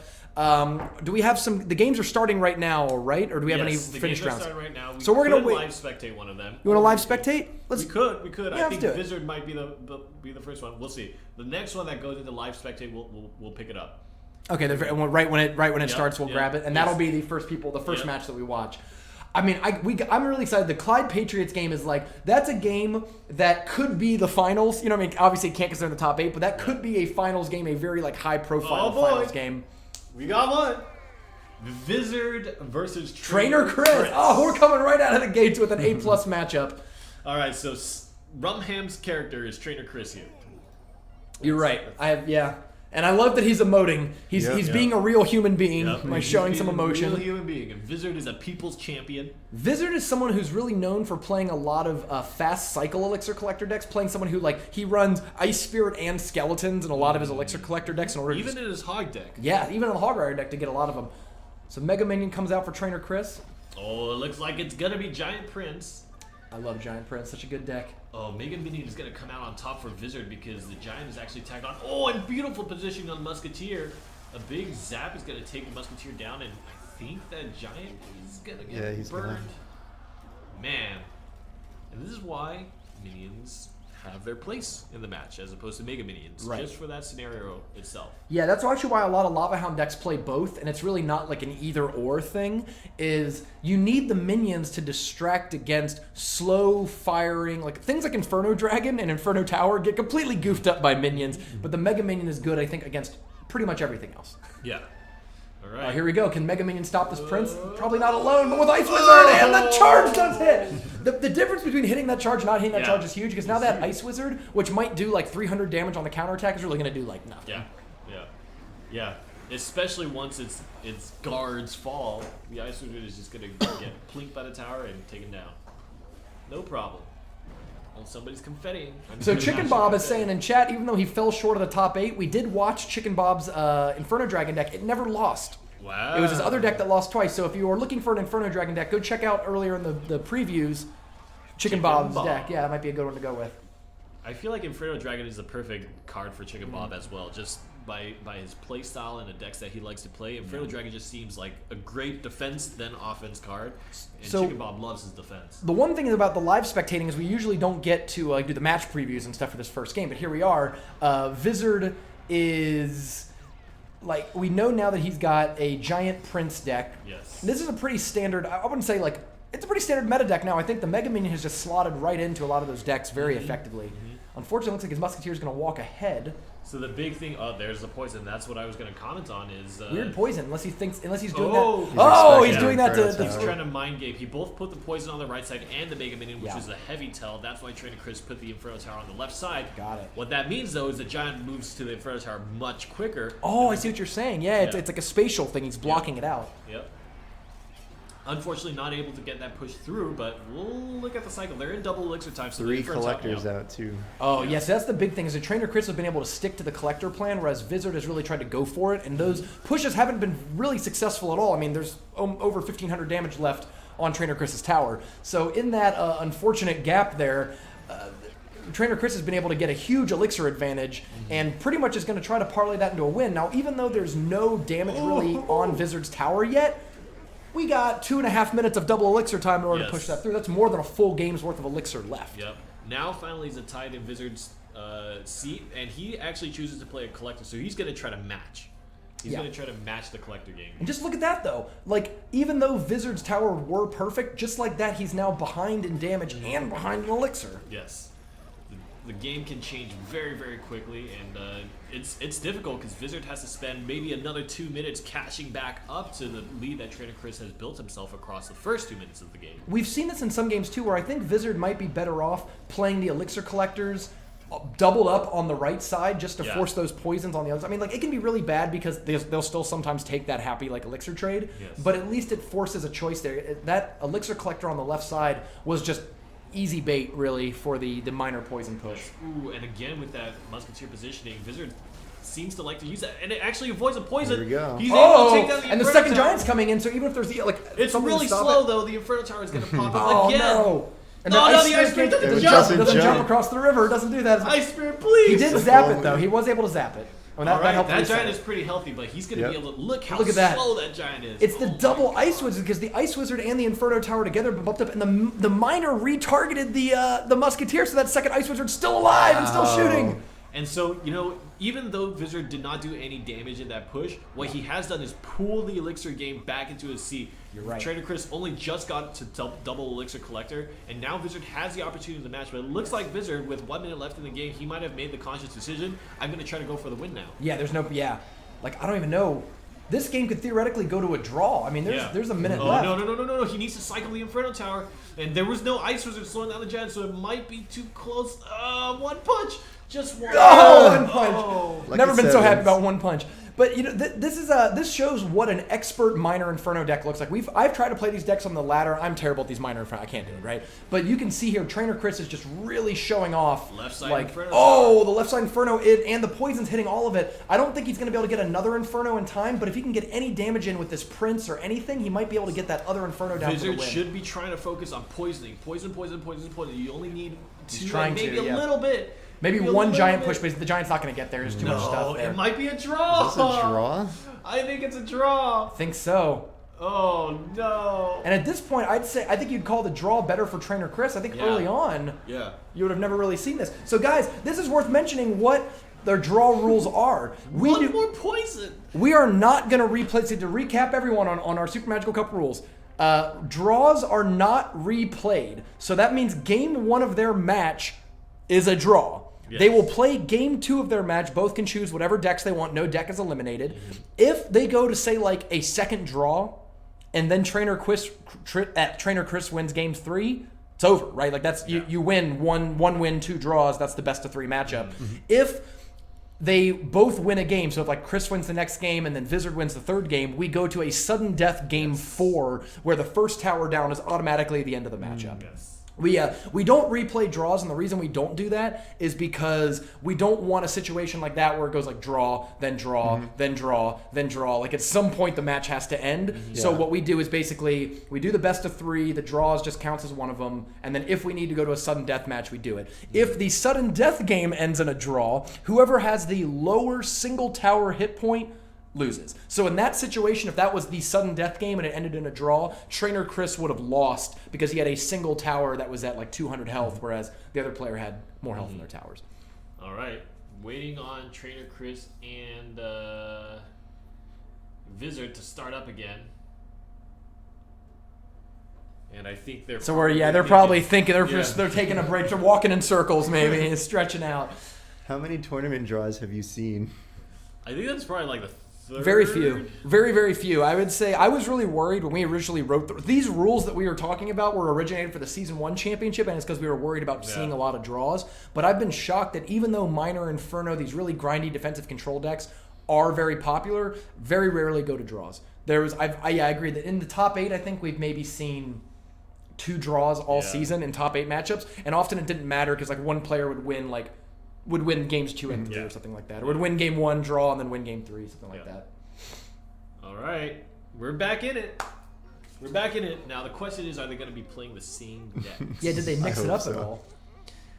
So we know, actually, they're switched sides now, too. So Trainer Chris is actually on the blue side, potentially still playing that Inferno Tower deck. And which Inferno Tower was the key card. Actually, one of the most underrated features of this format of tournaments is the randomized arena. It makes it so much more fun to watch. You get a lot more variety in what you're looking at. I'm sick of Legendary Arena. Yeah. What the hell's Musketeer? This stupid noise when you jump into Legendary Arena. Yeah, right. They're a little different. I like builders. Doon, doon, doon, doon, doon. And they're like little hammers making. I like it. Oh man. It's looking like the same decks so far. Yep. It looks like the same decks.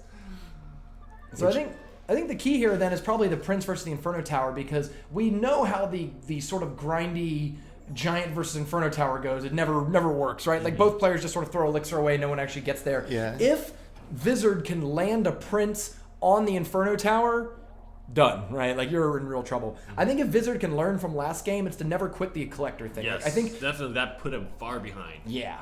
That cost him the most time, actually. in overtime, trying to catch up from that 3 elixir deficit. Yeah. Oh, that's right. I'm sorry. Carlos Silva makes a good point. The host chooses because these are friendly battles. But in actual tournaments and challenge mode, it's randomized arenas. So I'm glad that our players are picking cool arenas as opposed to just picking legendary the default every time. Here we go. 1 of 1. Exhibit A. The poisons are just so valuable on both sides Yeah. every time. This is actually a good point because there are going to be a lot of tit for tat early on here in the game. Do you think poison needs to be changed, nerfed? Like, I definitely think it is the strongest spell in the game, but I'm wondering what you would do to it to make it. I think it's better. the fact that it covers multiple scenarios, both long-standing, denying cheapy cards being played, which is the majority of how Clash Royale is played right now, Right. is low elixir, cheap cards to try to gain value. Poison denies a lot of that, so that's one huge benefit already. The fact that it slows things down, both the tower and Inferno Tower, you will be shocked at what difference it makes if you do a giant poison push as opposed to just giant, how much faster that giant dies, both from the Crown Tower and the Inferno Tower shooting it. Right. Like, I definitely, I think the big problem with poison is that, so it does the exact same damage as Fireball, right? So, like, okay, cool, it's the same as Fireball, but the slowed movement and slowed attack speed both prevent so much damage to your troops and allow extra damage to be dealt that I feel like it should just do less damage than... That, like, I feel like if you want to deal with elixir collectors, then you Fireball, and if you want the crowd control, you get poison. But the fact that poison is just as good as Fireball, and then also has this extra utility, and lasts for 10 seconds, which is another thing. Like, if it did the same damage but only lasted for like 6 seconds or 8 seconds, it wouldn't be so good as like a complete range denial. Yeah. Or the radius, and it's even a bigger radius than Fireball. So like, there's so many situations where I think it's better that I wish there was some more choice between those two cards. Or maybe it's even pushing Fireball to be more effective because that spell largely has been ignored for a long time now. So I think, I mean, right now these towers at the very start of overtime are already like both lower than they were in the last game. So I think this game is not going to go to a draw. The knowledge of sort of what each player is playing and how those pushes are going, they can transfer that knowledge from game 1 into game 2 and just avoid the sort of like information poking things that got them into the draw in game 1. And that's a great poison right there. Yep. At some point, you come off the collector game because you think the game is going to end, but now that they know this has to go 3 minutes in overtime. Yeah. Although Whoever no stays collectors on the board right now. Seems like they both might have gotten caught up into it. Oh no. Oh, that Inferno was going down. The Giants coming in for Vizard. Oh, that Mega Minion might be saving the day there. No, psych! One punch! It's done. One swipe. No. Oh, you're right. Now it's one it poison is. away. Yep. So Vizard just needs one more poison. There is an opportunity though for Trainer Chris to pull this off, but the Giant is there for health, like to block just like an HP wall, and Vizard just needs to hold on for one more cycle worth of cards. Oh no, the BM zap even. The zap, and he pre-GG'd that. Oh no. Oh no. So Vizard goes up one game. Oh my god.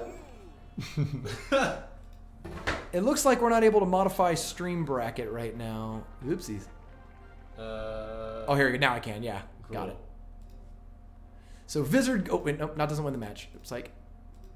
Oh yeah, let me put the screen blocker up. Vizard goes up one game. Doink. Cool. And we're about to start game 3 of that match. Whenever they start it, we'll live spectate that one as well. No match previews, but we can take a moment out of match preview. So Vizard's Giant Prince deck is off the table. Yes. He has to play with his second deck, whatever that Yes. one is, which we'll find out real soon here. Really? Trainer Chris can change or may continue. Trainer Chris said nice PM in the clan chat. Nice. Here's the thing though. That's not bad manners to me. That's winning with style. That's like and one tricks. You know what I mean? That's like I could just go for the layup, but I'd rather alley-oop for the win. That's the pop-up. Yeah, buddy. This is what we're here for. I'm here for some showmanship. Oh, now they're in whatever this Builders or this is my home arena. Andrew, if your deck, if your team, if your whatever, your Clash Royale squad was a football team, what would their home arena be? Probably the new ice arena. Like Frozen Peak? Yeah. A lot of Frozen Peak fans. So Vizard is opening up with one of these air decks. I wonder if he's got the Inferno Dragon or if he's sticking with the classic Lava Hound. And of course, the big question is there a balloon? Ooh, How many balloons are we going to see? Blue? And it looks like Trainer Chris is sticking with that Minor Inferno deck. Still thinks it's the best deck. Play Doesn't the want to switch it Minor. up. Play the Minor now, Vizard. There it is. Oh, boy, just in time. The Minor Wow. takes the aggro. The poison has to come in, and the poison is actually really good against all those Yes. pups, but I don't think he wanted to use the poison necessarily against that. Right. Yeah. 600 damage. Yeah. Despite the fact that the poison was there. 600 damage. And the Inferno Tower wasn't even dealt Yep. with. So now Vizard's next Lava Hound push can be prepared for Inferno Tower. This is actually an archetype. I actually think Trainer Chris is at a disadvantage in this game because the Lava Hound decks are all very prepared for Inferno Tower. Oh, and the Oh, the lightning! That's there how it lightning is. as well. Last week I called it. I said Lava Lightning are going to be the new archetype, and while 2 Lava Hound decks won, there was no lightning. Neither Lightning, Pro yeah, Calls it's or very anything. sad. But this is a bet right now. I think Trainer Chris is in a bad situation Yeah. because doesn't really have ways to maintain big offenses. Right? Trainer Chris just wants to minor poison, and that's it. Never actually wants to do like a real thing. Vizard is free to build up these massive pushes, right? Can even just eat a minor poison when he casts Lava Hound in order to be prepared for these big pushes that with lightning are going to blow out the defense. He's playing his defense cards early too. They're going to be shot by the tower instead of dealing with the Lava Hound. Yeah. Yeah, it's good. Trainer Chris might be relying on trying to cycle, Yeah. but he only has 1 collector out. It's not even double collector time. Well, I think Trainer Chris is also maybe realizing that It this is the one of the few matchups where he cannot be the defense. Like he can't just sit back forever. Oh no, and the push is already set up. There it is. Oh, nice use of the Ice Wizard debuff actually remained on the pups, but oh my God, lightning. That wasn't a ton, but look, the pups are getting some damage, and the lightning cleared out all the junk basically, and just looked some more damage in there. Wow. Vizard is hungry for that title. Does not want to leave Super Magical Cup Season 2 without a belt, without a title belt to his name. Vizard, by the way, playing all the way from Malaysia, I believe. It's about 4 in the morning. Yeah, for and Vizard right now. He's killing it. His eyes are bloodshot. Yeah, He's Vizard after dark. We thought we drank a lot of Coke. Yeah, right? This guy is taking caffeine straight into the system. It's interesting. This time Trainer Chris was able to pop the Lava Hound before it got across the bridge. And actually, within Lightning does 373. So here, with 3 seconds left, this Lightning will finish the game off. Oh, no! Oh! Psych! I'm wrong. Arrows. No, he doesn't have Zap. Okay, he has There we Zap. go. Oh Okay, he does have my Zap. God. I was wrong. I thought it It's was 369. I think. 369. Okay, so I thought it was, a little something like that. Just gave Trainer Chris the thumbs up. Oh, man. So Trainer Chris, very well played. One of the better Minor Inferno players in the game today. But Vizard's second deck was really the ace in the hole. I mean, part of the reason why those Lava Hound decks are coming back is they're really good against Giant Bowler, and they're really good against Minor Inferno. because Sorry for being peace.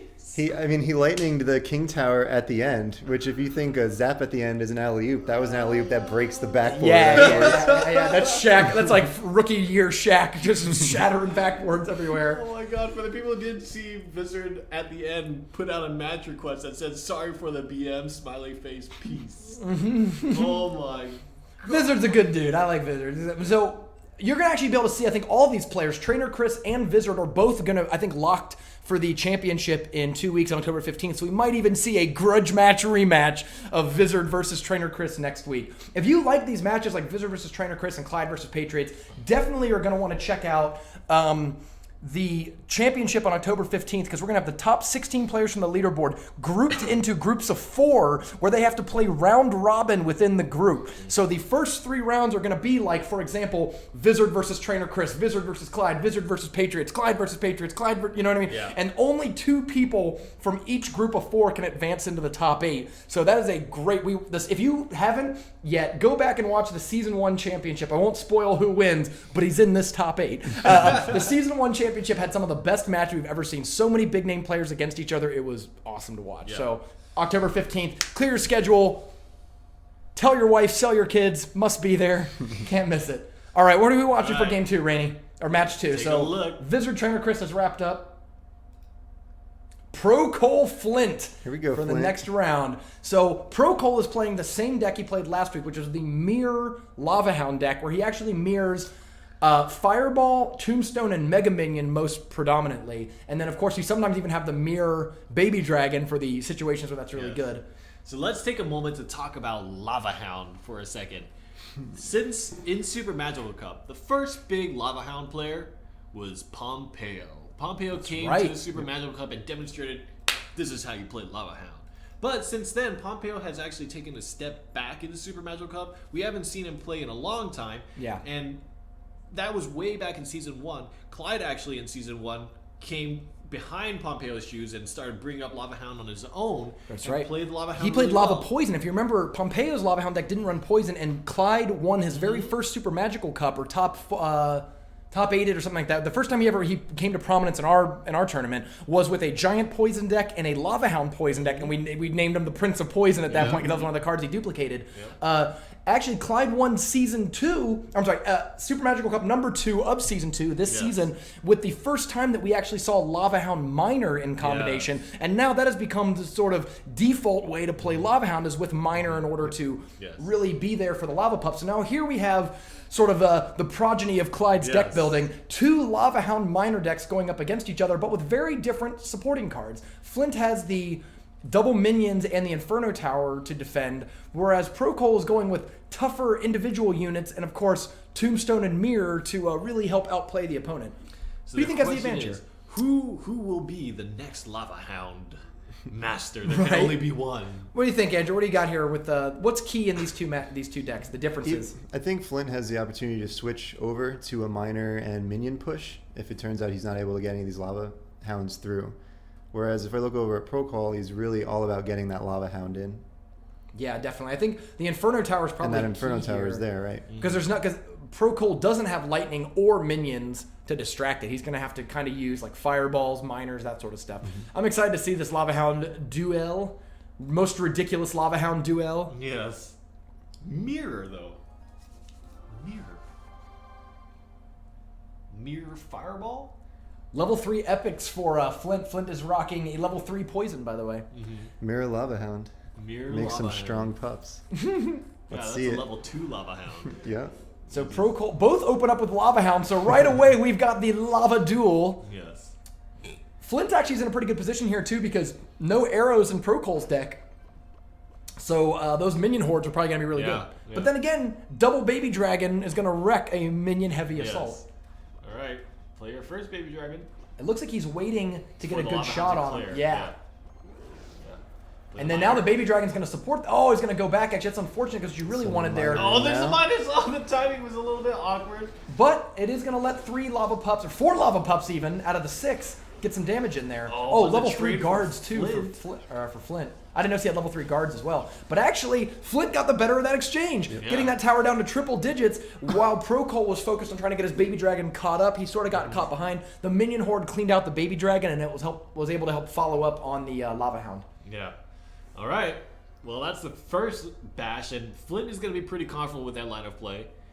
Question is, what does Procol do differently? I think Procol Mirror's needs to. Elixir Collector. I actually think he would probably want to get a Tombstone out early. The Tombstone is both going to distract all the follow-up units and then also hold the Lava Hound in place for a while. Lava Hound doesn't do that much damage, so the Tombstone's meager hit point pool is still pretty good at holding up a Lava Hound for about 10 seconds or so. Okay, and this time the Minion Horde is going to be the first card played, and so, ooh, nice. Yep. Ooh, good fireball there. He was ready for the Minion Horde this time, so was able to fireball it right away before his Lava Hound took too much damage. Those skeletons, if they don't die to the poison, they do die to the poison. If they didn't, they would have actually been a pretty interesting threat behind the Lava Hound. Yes.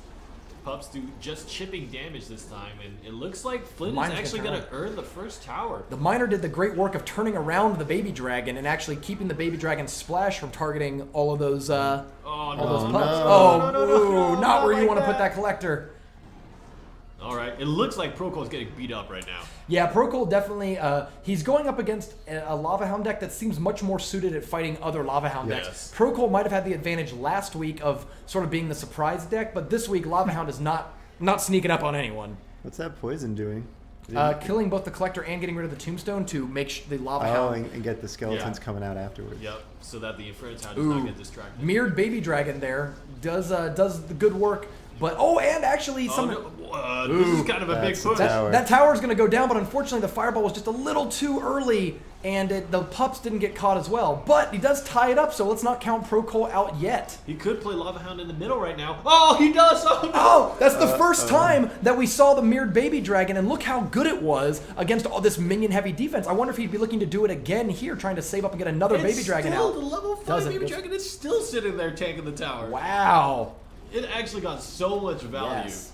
And the miner, mirrored miner, the second miner goes in to provide a second body for the lava pups and distract that Inferno Did tower. Procol just Procol's rope a mirror! Oh my god! I'm pretty sure Procol just rope a dope Flint. Wow, Flint thought he had that game in the bag. I thought Flint had that game in the bag. And then suddenly Procol starts using, like, once he had seen the entire cycle of Flint, once he had realized, like, okay, I know what your deck does, what you can and can't handle, could start using very strategic mirrors there. The mirrored baby dragon and the mirrored miner somehow turned that game around. I mean, Procol lost a tower like a minute and a half into the game and then somehow took 2 towers in the next 90 seconds. Yep.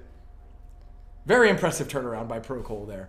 What'd you see, Andrew? What jumped out to you in that game? While we Once the first tower was down on Procol's side, Flint started playing on the other side to work on the other tower, and that actually prevented him from adding in units to defending his tower that would then go and help on the push. So he was weak defending that right side afterwards. Yeah. And that's why that first tower went. And then, like you said, now that you know that there's only two groups of minions I have to deal with, it was very easy with the mirror to kind of be tricksy and work around the it. fireballs Very and baby clever. dragons start coming out a lot more. The thing that jumped out to me is that Lava Hound is one of the best decks, right up there with Royal Giant and Three Musketeers, at taking a second tower when the first tower is down. In terms of like what can I play in the middle to be really effective, one of the things that Lava Hound decks are really good at is they can actually play their baby dragon, their mega minion, their minions on defense on top of the tower. Just totally focus on defense. Don't worry about playing the Lava Hound at all. And then once you've settled and won on defense, you just drop the Lava Hound in the middle. All of your stuff is I'm trying to get the hammer. All your stuff is coming up the lane completely like unblocked because everything they play is fighting the center place Lava Hound. And I think that's what we saw Procol do right there. He defended the incoming Lava Hound and then played his Lava Hound in the middle, and it was just too much. Double Miner was really smart too. Yes. Man, the use of the mirror, Procol definitely demonstrating why he is a tournament winner. Yes. And why he is playing that Lava Hound deck specifically. Flint sticks with his Lava Hound, the same deck that we just saw. Procol still playing 2 Lava Hound decks as well. He is copying, let's see, Miner, Lava Hound, Mega Minion, and Tombstone between the 2 decks, but has replaced and now has Minions, Lightning, arrows, and guards. And from looking at this, I'm going to really favor Procol because this list actually has more cards to deal with all the stuff he's worried about. He's got arrows now for the minions. He's got minions and lightning for the Inferno Tower. So this might actually, that turnaround in Game 1 might have been really critical because it might have set him up for an even easier matchup in Game 2. What do you think? I think so too. I think Procol demonstrated even beyond just the cards that he had on hand. Mirror is one of those cards that really sets players apart between ones that can identify and strategize and build a strategy that can defeat your opponent just based on playing your cards right and playing line of play correctly, and then just having a deck that happens to be advantageous against your opponent and then winning by that method, right? A lot of players who play Giant Poison play it because they don't want to get counter matched up, right? They play Giant Poison, they play meta decks because they know for the majority of decks they play against, you're going to have the most effective solution. The difference for Procol for me is he's playing decks that are very adaptable, very flexible, but not necessarily going to give you the benefit of having a counter matchup every once in a while. Of course, air decks in general for a long time have been counter decks, but Procol is playing it in such a way, even when his deck was not in this favorable situation, he was able to play the scenario out correctly, and I think that's what's going to happen to Flint again. Yeah. Any last thoughts, Andrew, before we jump in? Nope. Let's get in. Let's see this thing. Whoop. All right. I believe it's this match, yeah. People in chat are begging you guys to comb your hair. I don't think they're asking me to comb my hair. Comb your beard. How can I comb it anymore? I don't know. Yeah, just... The 5 strands I have up there. We're actually in progressive order of hair. Rainey has more hair than most. Maybe you could lend us some, like locks for love. Yeah. If you really love me, Rainey, you donate some of those luscious locks. Oh boy. All right, so this time, instead of the Lava Hounds going in the same lane, they've opted to start them in opposite lanes. This will be interesting because it's really going to test which one can sort of play both sides of the field. Does seem to favor Flint, though, because you'd really rather just have that the Inferno Tower against a relatively unsupported push there. So we'll see if Procol can defend on the other side. That one minion's actually causing some little harassment. Yeah. is actually incredibly effective. Seems like the first Lava Hound push will get a good amount of damage, almost 1,000. Yeah, much better for Flint there in that opening exchange. I think Procol's deck is going to work much better mashing the Lava Hounds into each other because he has the better backline troops like the Tombstone, the Mega Minion, all that stuff is much better on the backline, I think, than the minions are because the backline minions can be arrowed, poisoned, fireball, but the backline Mega Minions and things like that just can't as much. Yeah, actually the counter push from Procol was incredibly successful, and he sets himself up in that situation where the Lava Hounds will be bashing against each other. Now he's got Lightning. The options if he's going to want to use Lightning or, just a little behind on those guards. They were about a second too slow. And unfortunately he doesn't have Zap in this deck.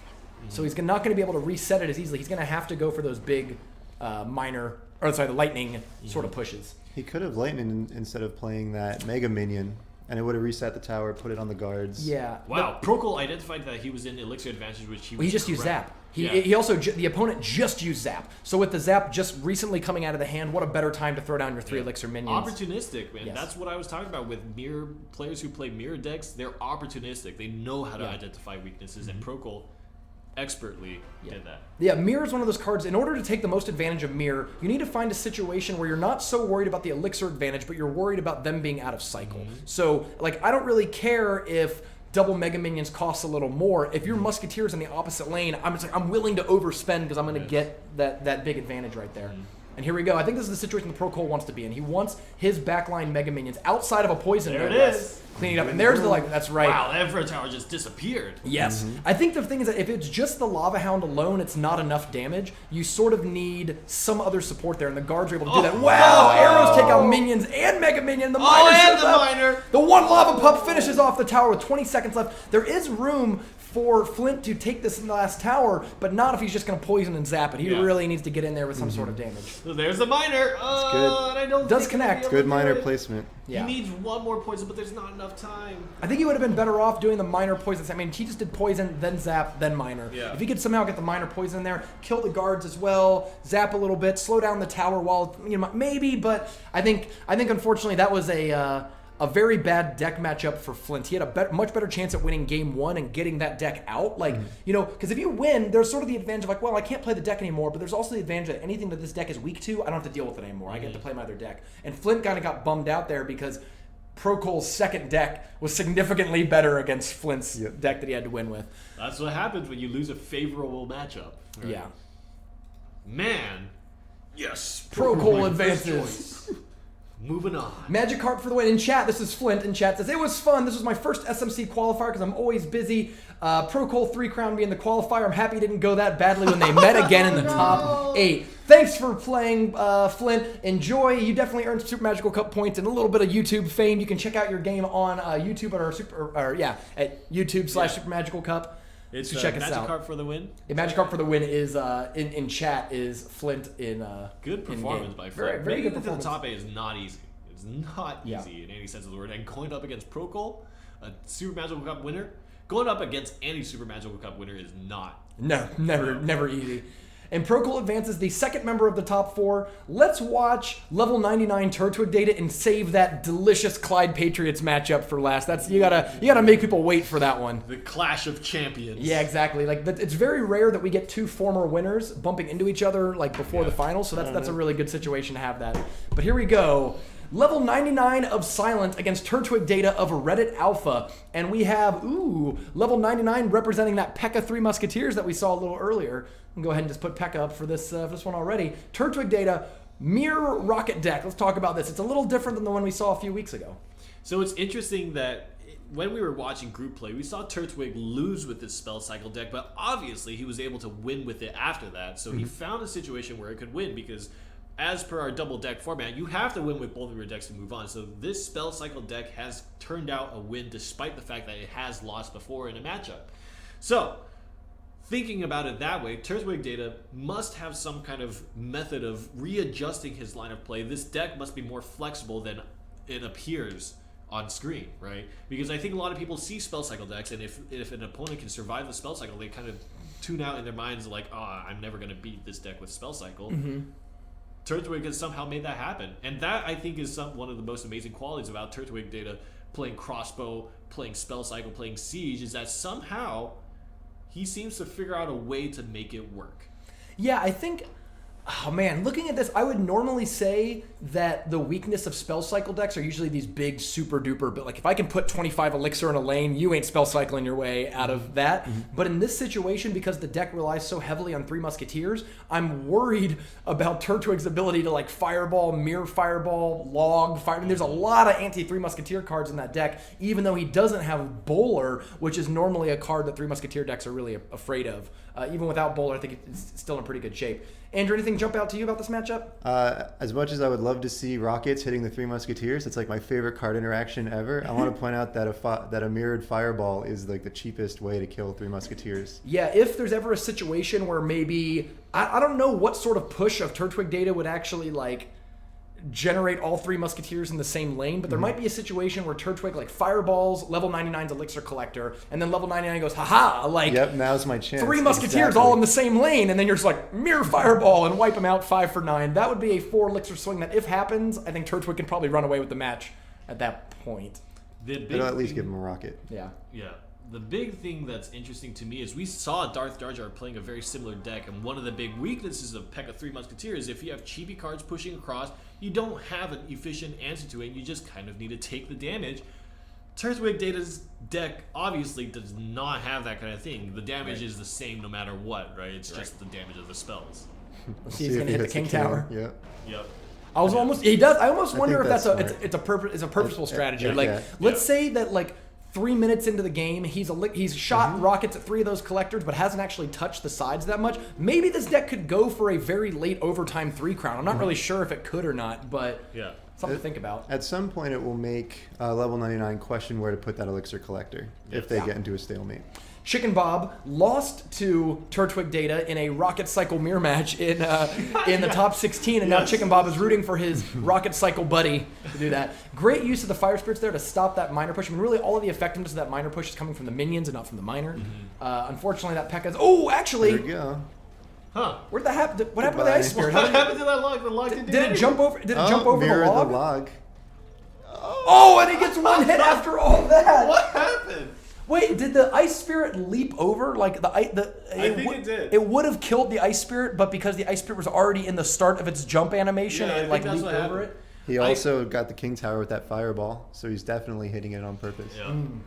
Yep. And that actually makes it very uncomfortable for you to place your Elixir Collector, because one of the big reasons why you can protect your Collector is because the King Tower is there and it just messes up the targeting. Yeah. But if you're fine hitting the King Tower, it Yeah. restricts space a lot. Master Sparky, another member of Reddit Alpha, mentions that Turtwig Data has actually shared replays in clan chat of 3 crowning players. Before he took man. out any of the others. Oh, so the rocket hits. That's actually an It's even an trade. even, yeah. Yeah, it's 6 elixir for 2 musketeers and then 6 big. Now the problem is that Inferno Tower is down, but the Ice Wizard and the Log is really effective at holding off that thing. Oh, no. Mega Minion's doing too much damage. If it was just Ice Wizard and Log, that P.E.K.K.A. would have made it, but that Mega Minion is too much to ignore. Mega Minions actually chunk health. Yes. Incredibly. Now, interesting choice here. He's going to put the thing in Rocket range. Oh, Rocket was already used, actually. Rocket was used on the 3 Musketeers. He has a rocket. He cycled back. Oh, okay. He Well, cycled back. at least from level 99 standpoint, he might be thinking that, like, oh, I would rather, But he's moving it away from the Crown Tower to even further force his opponent to split his damage up. I actually Here like we this go. choice. Make an excuse to do the damage for the tower, because as long Weird. as you can survive in overtime, like that's going to be the big thing. You don't even need to clear out their push in overtime. You just need to survive long enough to spell down his tower. Good bait there. So he mirrored Rocket, 13 elixir, really opening himself up to just get completely wrecked. But he was able to get the 3 Musketeers on the board, so he could go ahead and Rocket. Actually, that Log could have been a little better in terms of knocking it back further. Oh, but the mirrored It's in Log. range to the second tower. Wow, he was booping it over to no. with 1 second left. With 1 second left, the tower goes down and level 99 takes it. Hey, that's the risk you incur when you're Turtwig Data and you throw 13 elixir at a tower. You're incurring the fact that like I'm not gonna have as much elixir to defend on it. Even though I think that was a good plan in terms of fireballing the double Just a the little double too minions. early, I think. Yeah. If he had just rocketed once and then set up some other stuff on defense, I think that they might have been able to win that game with a mirror rocket later. I saw 2 mistakes really close together. The first was that he actually went on the offense. So he had, I think it was like an Ice Wizard coming across the bridge, and he played Fire Spirits into it. If you're going to wake up that King Tower, don't start building these meager pushes to try and put damage down. Save those cards for defense. And then after that, he spent a rocket on the tower. It would have been nice if he could have hit something incidental walking past that tower with it. because it was a little too early to just be rocketing because you hit 10 elixir. And P.E.K.K.A is one of the few things in the deck that you're not thrilled about rocketing along with the tower, because the really high hit point tanks like P.E.K.K.A, Giant, etc., the rocket takes off like a third of their, not even like 25% of their health, and it's not significant. If he had done the hard play of sitting at 10 elixir for a second and actually bleeding, he would have been able to hit the P.E.K.K.A going by the tower with both rockets. Oh. And then I think it would have been, I mean, he was already rocketing those towers anyway. Right, I see so what if you you're could saying. imagine the P.E.K.K.A coming in with, a third of its health only. That would Ooh, have that's looked a a lot good point. different. Yeah, you're right. Very good. So that's game 1 goes to level 99. Now, level 99's deck is now out, though. He wins game 1 and can no longer play the P.E.K.K.A 3 Musketeers deck in the next game. So what do we have here? We've got Twig Data sticks with the rocket cycle. Level 99's second deck is a giant bowler deck, and like we saw earlier from some other players, has upgraded from Zap Poison to Arrows Lightning. This is a really interesting choice to me to upgrade both spells at the same time, because I think the logic there is that Zap is so prevalent, people are not playing things that die to Zap anymore. Nobody plays Goblins or Spear Goblins. They're all playing like minions or guards or things that cannot be zapped. Well, Arrows takes off all the guard shields, kills the minions. Right. So anything that you're playing that's like, haha, like it's Zap resistant, probably dies to Arrows. By the same token, Poison, you're only playing stuff that doesn't die to poison, right? No one plays archers, you play musketeer. They're playing Mega Minion, that mini P.E.K.K.A, that sort of stuff. Well, now those cards walk right into really bad lightnings if you're sitting there like, oh, I'll just drop mini P.E.K.K.A and musketeer. I think that's a very interesting strategic play to take the extra elixir cost on your deck to make the matchups better and surprise a lot of your opponents. What do you think Twig Data's path to victory here is, not knowing what his opponent's playing? It looks really bad. Yeah. When that giant and that lightning come in and that Inferno Tower's down, I don't see the stopping power for the giant. You talk about Rumham, the biggest thing to do against Spell Cycle is to make sure that you have this 20 plus elixir push that just knocks their towers down. Well, now level 99 has that, right? Yeah. I think if there's any key card there, it's probably something like Ice Wizard, where, if he could maybe get out 2 to 3 Ice Wizards or Bowlers, there might be enough just slow effects and resistance effects to like hold that off. But I agree that if I sit there and just play a bunch of Ice Wizards and Bowlers, I'm asking to get lightninged and then knocked out of the game. So yeah, lightning is really key, I think, for a lot of these big defensive setup decks. That stun effect was huge with regards to making things like Inferno Tower less of a hard counter to this deck. Got it. Boink. No, Twig Data loves to open with rockets. Rockets is one of the first things that he opens with, even against like even if the elixir collector goes in the middle or whatever, because most people don't start very huge pushes right off the bat because they only have 1x elixir speed and all that kind of stuff. So I've actually seen Twig Data open with just rockets, even if the opponent puts like a giant behind the king towers. All right, Inferno Tower. Ooh, Ooh, good early lightning. The giant was still a little too far away and might take a little bit of damage here. Oh, man. Yep. They're gonna 1, trade. 2, Oh, 3, yeah. same time, yeah. Yep. The projectile. There's a little bit of a projectile speed. Oh, is there? Yeah. Okay, because it's actually a ranged attack and not a melee attack, Yep. so that's interesting. It is, yeah, it's 2 range for Mega Minions. And just like that, Twig Data finds himself in the exact position he doesn't want to be in, which is behind on tower damage.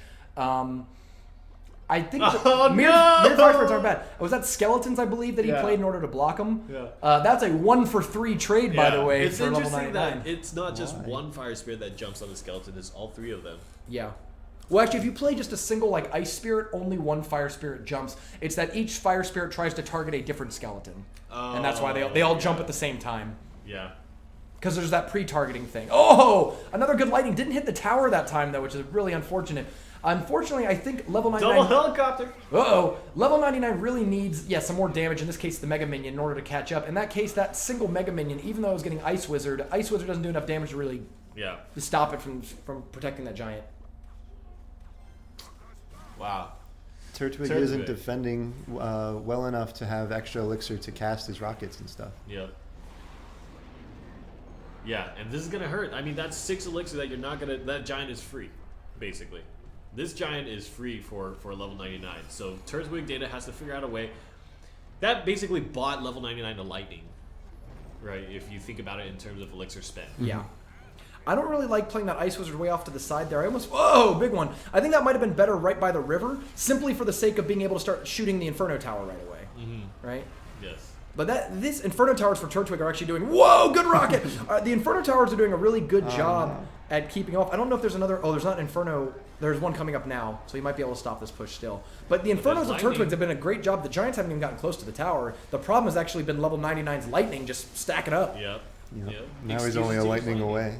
The spell cycle is getting spell cycled. Interestingly enough, less is more. Yep. Less is more, perhaps. I mean, it is pretty close. And I think level 99's got. I mean, we're in overtime right now. Lightning. Yeah. It's here, like here not it even. is. It's just lightning right here. Yeah. Yep, there it is. Boom, boom. I mean, Level all things 99. considered, 959 health is not that far away for a mirror rocket deck.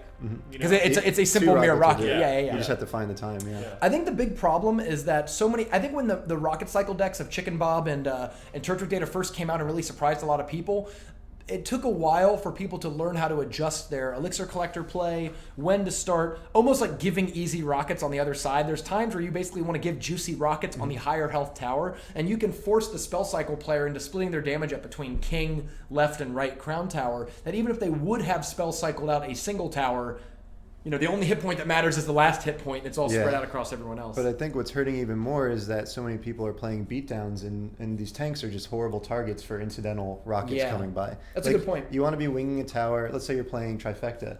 Anything from the Trifecta that they play in the back, you want to rocket it, because you just made your rocket cheaper by killing a Musketeer or a Valkyrie and also hitting the tower. And these beatdown decks just don't give you the opportunity. The only thing they play back there are their big tank. And actually, Bowler has really made the spell cycle deck a much harder thing for everyone, because people are playing big units like Princes and Bowlers and P.E.K.K.A.s and these big giant things, because all the small stuff is getting knocked around by Bowler. And with Bowler knocking all the small things out of the meta, well, then that's less great fireball and rocket targets. I think Lightning is also going to have that effect by bulldozing out a lot of smaller troops. Like if I don't play Ice Wizard anymore, well, there's that many fewer things to fireball and rocket for value. All right, so here we go. We had 3 2-0s, Procol 2-0s, Flint to advance to the top 4, level 99 2-0s, Turtwig Data, Vizard 2-0s, Trainer Chris, and now we get into the highlight matchup. 2 former winners, Clyde and Patriots 34. Between these 2 players, they have 4 major event wins. Patriots has won 2 weekly invitationals. Clyde has won a weekly invitational and the Season 1 championship. Big winners. Very exciting. Both also innovative deck builders who did it with decks of their own creation. So I'll be very excited to see how this one goes. First game of the round. Clyde versus Patriots. Clyde is running the 3 Musketeer split deck that we saw him run a little bit earlier with Mega Minion. Patriots is running his patented without lightning. Yeah, Expo deck, but this time Poison instead of Lightning. Why do you think he would switch out Lightning for Poison? I'm interested. I'm trying to think about that myself. I mean, with all this talk about lightning, we've really just put lightning in this scenario where it's kind of much better than it was before. I can't imagine why you would replace a card that was already working in your deck. Patriots crossbow deck used 2 cards, lightning and log, that were and crossbow, I suppose, that were all looked at as not the greatest cards, right? Before they were even buffed. Now you got log buffed, you got lightning buffed. I can't see why you would change it, but maybe Patriots has identified something that helps out defend the crossbow. Maybe I'm not really sure. With all the giant Bowler Prince decks out there, he realized he needed a cheaper, slow effect, something like Poison. Whereas Lightning, it doesn't really kill any of those cards. It leaves the push pretty much full strength to knock your tower down. Clyde. Okay, so what you're looking for with this deck, if you've never really seen the 3 Musketeer split decks before, is he's running a lot of cheat cards. Everything in the deck costs 3 or less. And a lot of them cost 1 and 2. The idea there is he's going to split the 3 Musketeers behind the King Tower or in front of the King Tower, and then try to get a tank in each lane. So like a Knight in front of 1 Musketeer and the Miner in front of the 2 Musketeers, and basically put 2 similar pushes on each of your lanes at the exact same time. And the opponent can normally not really have the cards to deal with both. Like if you have Knight, Musketeer, Mega Minion. That's 10 elixir, 1 lane. If you've got 2 Musketeers in a Miner, other lane, that's 9 elixir. 19 elixir coming across the bridge at the exact same time in both lanes. How do you stop that with less than 10 elixir and only 2 to 3 cards? Very, very difficult. All right. I saw in chat that one of the things that somebody identified is against Lava Hounds, which is actually an interesting proposition. Poison certainly does work better against things like pups and whatnot. And Lava Hound is one of the decks that has interesting interactions against a crossbow deck.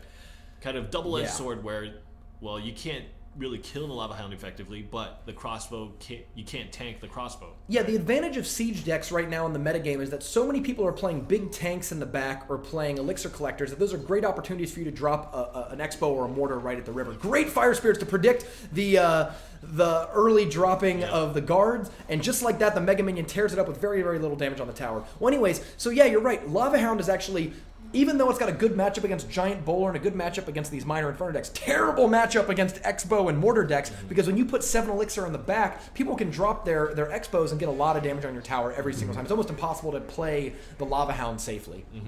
Man, those minions did a lot of damage. Yes, They had a nice Spirit Escort. I think that Knight's going to be really good against the Expo when it comes down. It tanked it for a long time. It chopped through all the weenies in front. Yeah, one of the key things you're looking for is hit points for the cost. You just want to soak. One of the original counters to Mortar, when Mortar and Expo were so dominant, was simply just a giant in the middle. We remember from the Helsinki tournament, Jason the Giant, countered Steroidy in the finals, who was playing a Mortar deck, by simply playing the giant in the middle. If you'd like to see more of that, make sure to check out our History of the Metagame series, where our most recent episode covered the Helsinki tournament on our YouTube channel, Super Magical Cup. Yes. Thank you very much for the insert there. I am a promotion machine. What's that shirt you're wearing? It's a cat with money. Money. All right. Cashcats.net. 877 health on the left side tower for Patriots, and he's getting beat up. He can't set up his crossbow. Yeah. He really hasn't been able to find the opposite. I mean, Clyde is on the offense here. He was able to stop that 3 Musketeers split push, but we're not in double elixir yet. Yeah, and that's really when it gets That's when it's gonna challenging. get hard. Once you get the double elixir in the double elixir time, it's easy to split your Musketeers and then cycle back so quickly that you have another set of Musketeers coming across as the first one is crossing the river, and that's when you're in real actual trouble. Great opportunity though, great timing. He played the Expo exactly when you would want to. When the opponent's putting 9 elixir on the board to get the Musketeers out, that's exactly kind of when you have the best opportunity to get your thing out, but he wasn't able to really counter it. The Knight, once again, earns that keep. Oh! Oh, nice. Tags onto the mini P.E.K.K.A rather than the tower. But that mini P.E.K.K.A took enough damage where I don't think it's really a threat to the tower. Yes. But you're right, the Patriots is going to need something. It's so far away from killing a tower right now that he needs pretty much not just an Expo to go off, but like a full health and permanent, like a completely clean Expo in order to take that tower. Yeah, man, and the Mega Minion took a few swipes at the crossbow, and that's going to decrease the effectiveness of the push by an insane amount. Everything has to go right in a crossbow build to be able to do damage. And I think actually Mega Minion might be another one of those cards that's shifted around in what other people are playing that has really hurt Expo. It can't be shot, right? It's the only thing that really kills it in the Expo deck is Inferno Tower, maybe? You know what I mean? Yeah. Like, It's not really a lot of good answers for that card. It's funny, if he had the lightning, he could deal with the Knight maybe, but the Knight That's just a good keeps point. stopping. That would be a great example because he could, especially in this specific matchup, he could have lightning the 3 Musketeers, or of course lightning the Knight and a Musketeer in a tower or whatever, clear the way.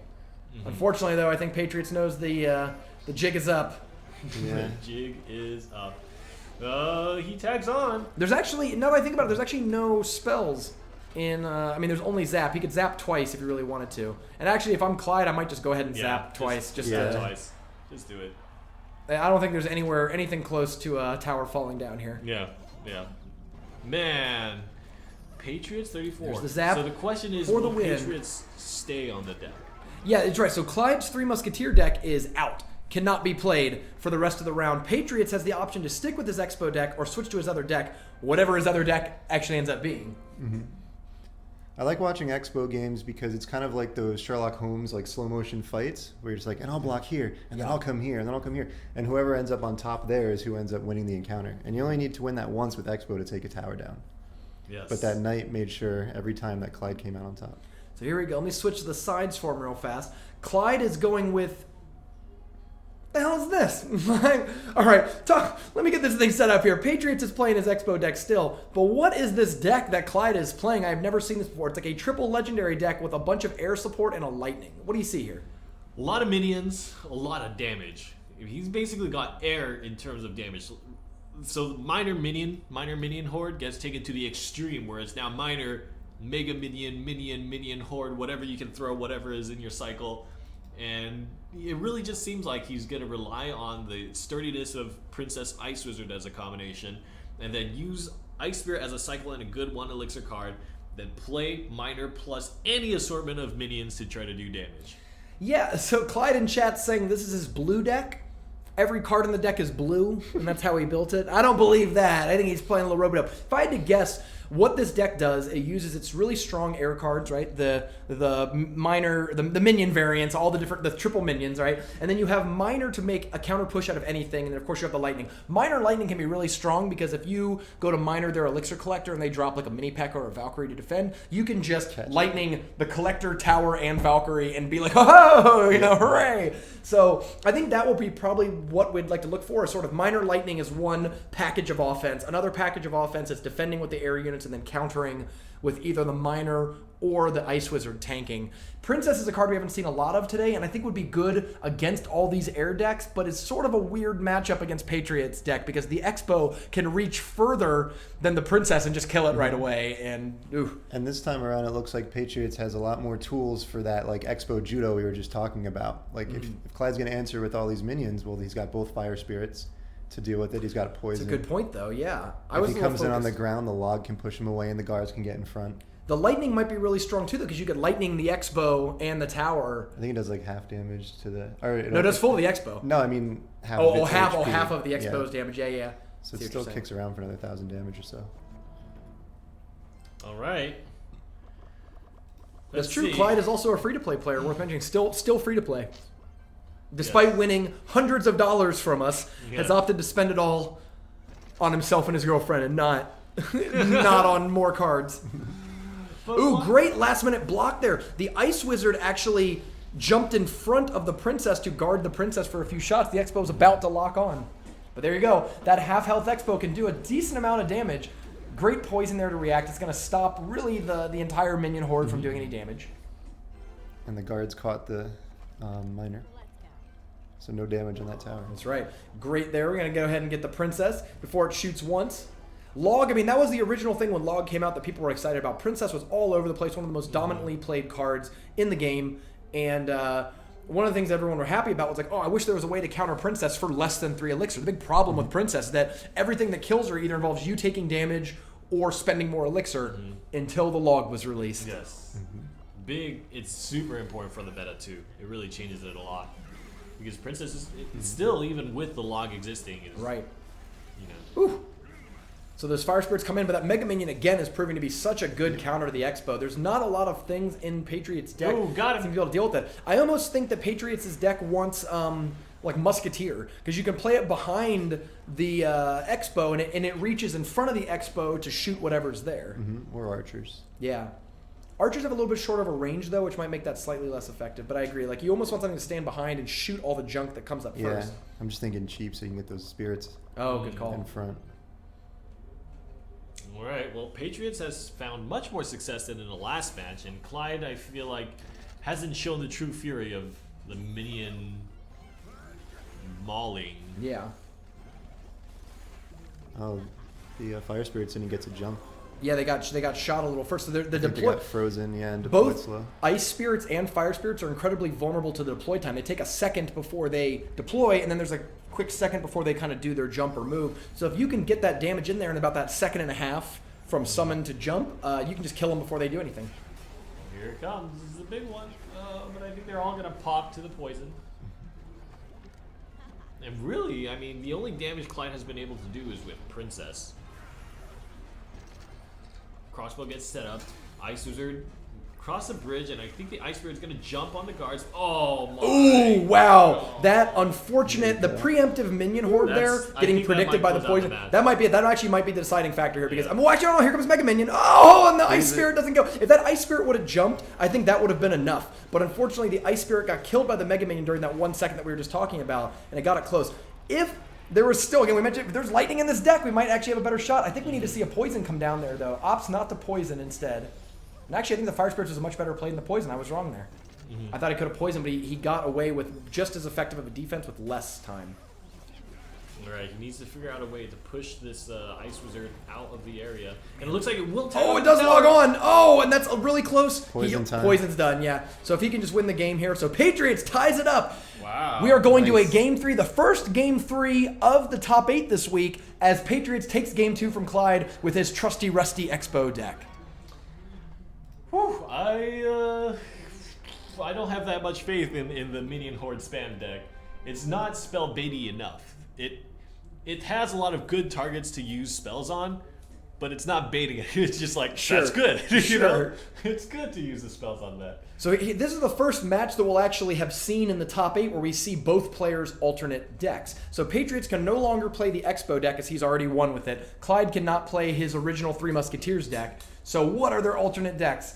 We know Clyde is running this triple legendary Mega Minion deck. Patriots is rolling up with the Minor Inferno deck that has been his sort of default second deck this whole time. He plays the Expo, very much a Siege player. Siege decks opt to win by playing on their side of the board, forcing you to come to them. If you don't win, they grind you out with long-range attacks. This Minor Inferno deck is probably the siegiest of Siege decks out there. Pure defense, running both Mini P.E.K.K.A. and Mega Minion, which is sort of a unique choice. Neither Bowler or Ice Wizard, which kind of a surprising choice. I feel like those are probably the two premier defensive troops in the game right now. Opting instead to really try to get damage in with these Mega Minion and Mini P.E.K.K.A. counterattacks. Andrew, what do you see with these matchups here? We'll have to see if Patriots picks up on it early enough, but because he has the Elixir Collector, he can actually overload Clyde's Minor. Clyde's relying on that Minor to get in those minions to do a lot of damage, and if he has to spend it to keep up with the purple game, he might not have it for any of his pushes. And then I don't know how Clyde can put together a good push. There's also, real quick before we start, there's also the key things of that. Alternatively, Clyde could also put together crazy good pushes because if he can get the Minor on the Elixir Collector and be tanking the tower at the same time, he sort of gets double duty. That's why I mean it depends on how quick Patriots notices it. Because if he puts the Elixir Collector in the middle, then those Minors just melt from both towers shooting at it. Saying, yeah. I think the Ice Wizard's going to be really key here for Clyde. Of all the cards in his deck, they're all really good, but the minions are shockingly not going to be that good because they can get zapped or poisoned off the board. But the Ice Wizard is going to slow down Mini P.E.K.K.A. Minions. The guards are really weak to them as well. So I think Ice Wizard might be the key card here for Clyde's deck. Whether or not he knows it off the bat, we'll see. All right. Takes first blood with the Ice Spirit. There it is. Oh no, both the towers are shooting at you and you got guarded. Yep. Did he try and... Was that a trick? Yeah, he went to the left tower even though the minions were on the right. I think he was trying to outplay. I think he was trying to get down the Elixir Collector. I think the minions are dead no matter what. So the idea there was that the opponent is going to expect you to play it on the right side and play their defense on the right side. Patriots was a little ahead of the game there. I think he probably read the pathing and got the guards down just at the last minute. Ooh, Princess is so much harder to get to work around in a world of Mega Minion because Mega Minion just kills it at the river in one swing and then is a counter push. You got to deal with the counter push. But look at that, Clyde just spent 6 elixir to counter a 3 elixir. Oh no, the King Tower activation could happen. But not if you have to not defend it. Yes. If you defend it at all, the Minor will die. But you're right, there is an interesting play there where you can just let that Elixir Collector go and get the King Tower activated. The other thing that was bad about that was the Minor was actually too far away on the backside, and so the single minion got tagged on by the tower rather than onto the Minor, and that could have changed everything. Yep. Ooh, once again, Mega Minions just answered Princess just definitively. And if you ignore it like this, the first time he spent too much elixir, and now he got a swing or two, right? Oh. It might have been 2 swings if that minion hadn't taken a little chip damage off it too, right at the river. All right. Took a few swings at the collect. Oh, interesting. Ooh.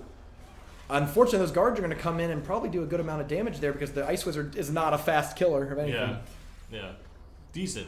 A decent push. And just like that, Clyde finds himself both behind in the elixir game and behind in tower damage. Both of his towers have less damage than Patriots' healthiest tower. That's a and Patriots. lightning. Yeah. Oh, that's a good lightning there, but really that's a 6 for 5, and it didn't kill the Inferno Tower. I don't think the Inferno Tower was even really a threat. Yeah. So it was really just lightning a tower. Yeah. And I almost wonder Patriots probably just played that for a cycle. In the same vote here, it looks like that. I mean, that poison was great that it took out the Princess as well, but it seemed like the Minor was just sort of getting it out of the hand to try to chip through some damage. Patriots obviously going to have to kind of pick his spots to get through here. Zap was super effective there.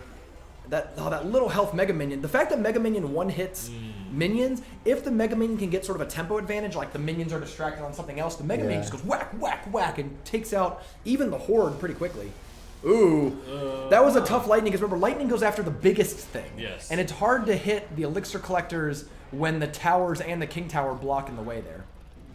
All right, Minor on the left side, and Patriots still hasn't used a Minor poison combination, but it's getting pretty close to that time. if he plays Minor Poison, for example, on that left side tower, it could actually be brought pretty low, and we're in overtime now, so. Especially because he just took about 400 there from that kind of like, not a throwaway push, but it was, counterattack. It wasn't sort of the key thing that Patriots was putting his effort behind, and he was able still to get through a significant amount of damage, and now we're going to see the Minor... Oh no! He activated the King Tower! I really wonder why. I think he was trying to catch guards in there, or it might have just been a real fast click, like it just could have been a misclick there. But once again, as you pointed out before, Clyde's Minor came up a little too late, and those minions got picked off by the tower before the Minor could pop up. And here we go. I think this is going to be the if not the finisher, pretty close to it. Yeah, that back corner that he's in, the King Tower can't reach it. Oh, and the zap takes out the Ice Spirit, and look at that. We are one poison away from Clyde advancing to his first top 4 appearance in a long... Oh, I'm sorry, Patriots advancing into his... I think 4th or 5th top 4 of the season. Yeah. He did get bumped in the top 8 round 1 week, but Patriots has been easily the most consistent player. And he actually, worth mentioning, Patriots, as he beats Season 1 champion Clyde to move into the top 4, Patriots said that he became a tournament player kind of on accident. He was playing, just enjoying Clash Royale like anyone else, started watching the Super Magical Cup and got really obsessed with the idea of playing against these other tournament players, joined a big clan, and really pushed his way up, and now he is one of the premier tournament players in the game. That's actually incredibly interesting. I think that he's doing very well for himself, one of the most successful players, and I just have to take a moment and say, both my choices made it out. Both my choices made it out. Brag more, buddy. Brag more. But you're right. So, Patriots... It's the people's champions and my champion. Do we have a cry emote one? Yeah. But you're right. So, in this field, we have... Now we're into the top 4, so we'll go ahead and update this here top 4. But in the top 4, we have 2 former winners. Pro Cole trying to be the first person to ever win back-to-back Super Magical Cups. Patriots is already the first person to win 2 in the same season. He would become easily the favorite for the Season 2 championship by winning 3 in a season. We've only had 12. He would win 25% of Super Magical Cups in Season 2 with a win. 3 and break Woody's record of being the top of the leaderboard for all seasons. You're right. Woody has never once not been number 1 on the leaderboard. The entire time since we started in Season 1, Week 1, Woody won the very first one, was the point leaderboard leader all the way through the Season 1 championship, won the very first event, actually the first 2 events. He won the 800-player qualifier and the Week 1 event, and has been number 1 on the leaderboard since. Vizard and Patriots are actually 2 and 3, so they both have a chance to be the first people to bump Woody from his number 1 spot ever. Level 99 is fighting for his clan Silent Gaming, who's really come out of nowhere to be a very, very strong tournament clan over the last 2 weeks. This would be their first Super Magical Cup title if Level 99 can take it home. And of course, Vizard with, I think, his 4th top 4 of the season, the only player, well, not the only player, but one of few players to be second place 2 weeks in a row. Very thirsty to come home and take that win, I think on his 4th or 5th top 4 of the season. Like, both Vizard and Patriots are the most prolific players this season, and they are going to meet right now. Can we watch their match? Or are we watching Pro Cole? No, we watch Pro Cole Level 99. Let's do that. Oh, boy. Yeah, that's interesting. Number 2 and number 3 will be facing off. And the other part, too, is Woody has been kind of, with his seat, his throne that he's been waiting on points, he hasn't really needed to play on the Invitational so far. He's been a lock for the championship pretty much since week 1 or 2 because of how many points. He had such a huge point lead early on. So what that means is the king is waiting on his throne, and he will only be challenged on the championships. So you'll figure out these 2 players who have been working hard, who they're the people's people, Vizard and Patriots, who you've come to know and love. Yes, that's right. Fighting the unknown face, the king who was once playing in the Super Magical Cup tournaments but has since left his spot. Yeah, Woody's actually gone on to be a very successful streamer. If you haven't already checked out his stream, go ahead and check that out. But also he's cast some of the other big events like the Toronto event, things like that. One of the best minds in the game. I'm excited to see how the old buck does against the sort of next generation of tournament players coming up in his path. They weren't even in Season 1, really. Maybe Vizard for a few, but... Yeah. All right, so here we go. Pro Cole and Level 99. Oh, weird matchup here. Okay, so if you cover up 3 Musketeers, I would say Level 99's at a huge disadvantage simply because Pro Cole's all-air deck gobbles up things like P.E.K.K.A. But Lava Hound, their worst matchup by far is 3 Musketeer decks. So there's sort of this weird combo where Level 99 has both a terrible card and an amazing card to match up against last week's winner, Pro Cole. Yeah, I think so too. And Procol with the mirror, I think he's found so many genius ways to employ it. I don't know. I think level 99 might be run out of elixir. I think Procol is going to be stuck mirroring the Mega Minion because what's going to deal with that P.E.K.K.A? That's true. If it can't be distracted by the tombstone, something's got to put damage on it. Yeah. What do you think is probably the key mirror card? I mean, because there's always the mirror fireball for the musketeers if that ever comes up. But other than that, like maybe the mirror miner. I could see mirroring tombstone actually for P.E.K.K.A. Yep. Mirroring tombstone will hold up a P.E.K.K.A. for a million years. That's right, because Procol last week played in the finals a double P.E.K.K.A. player. So it's he mirrored the tombstone and 3-crowned it. Yeah. So it's very possible that we'll see some more mirrored tombstones in this game. Let's jump into it. Let's do it. All right, Procol, I'm a fan already. I'm a fan. I think he's the up and comer. I mean, I was super impressed actually by a lot of the new members. I think Procol is in Clash Wars or Retribution or Crucible. One of the other big guilds who hasn't had a big presence in Super Magical but does have a lot of good tournament players. I believe actually might be Clash Wars because we had a few other great like Clash Wars players come up. I'm not really sure. Procol, correct me because I'm totally wrong here. Yeah, definitely would like to know. Yeah. It's always great to know where these players are. Ooh, Procol has given up a pretty good poison here right off the bat. I wonder if he knows if there is lightning or poison in the enemy deck, because right there, that's like a great lightning target. But right away, you see the P.E.K.K.A. struggling against the tombstone. Once it actually gets into the side of any damage. Well, now because it's actually inside of the tower, it actually is going to start getting shot up slowly but surely. And the Mega Minion just chopping it up, yeah. Oh, man. And now the two towers are attacking, yeah. It was almost too easy. 3 and 6. But it was maybe easy because level 99 was sitting back there. Oh no! He put them all together right where they can get fireballed. Oh, the miner comes up! Picks them off. The lava pups are chewing them up. Those 2 lava pups and the Mega Man are going to tear that tower down. Oh my god. Good game already, says level 99. Level 99 went for the kind of greedy gamble there by putting them all on the side. I don't know. Did he think there wasn't a fireball in the deck? I'm not really sure. That miner that Procol played was like freaking Jason Bourne. It's like, bah, bah, bah. Hey, it's not magic. It's a shovel. What? You just 100 to own that tower. Wow, a minute into the game. So, I mean, that's what happens. Like, sometimes, here's the main thing about it. Cost in this game is not necessarily affiliated with, like, phase of the game. You don't have to play P.E.K.K.A. late in the game. You can play any cost card at any point you want.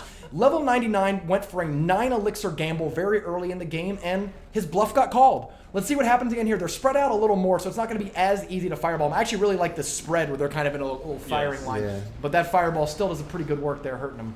Yep. The Baby Dragon, I thought the Baby Dragon would actually tank for it, but I think the tower somehow didn't tag onto it. They were ahead. If you look at the shadows, 3 of the pups were in front. That's right. Air units are really tricky because the sprites appear a little ahead of the shadows. The shadow on the ground is actually where they are. It depends on what side you're on. On that side, it's the other way. Oh, I see what you're saying. But yeah, if you see, the Lava Hound's shadow is actually the square that it is on for the purposes of things like fireballs and things like that. Today I learned information time with, oh my god, it's Andrew. This is actually a good opportunity for a fireball. See if you can fireball that tombstone. Right there. He actually did it. He did, yep. And look at that. There's many, because it's the double P.E.K.K.A. You know, a family of P.E.K.K.A.s really hate tombstones. This is the nightmare scenario for the P.E.K.K.A. family. Oh no. Oh my god, there's nothing but skeletons. I'm so slow. Yeah. Actually, let's not leave level 99 here. There's 20 seconds left. That tower on the side is already down to 400 health left. There is a situation. What? He just played tombstones. He's literally just playing tombstones. Tombstone deck now. And Elixir, he's trying to buy as much time as possible with just hit points. Oh, bro. Well, it's working though. Look, the tombstones are swarming that miner. The miner never actually got a hit on the tower. You can't actually get anywhere. There's tombstones everywhere. There's skeletons everywhere. There's elixir collectors in front of your tower.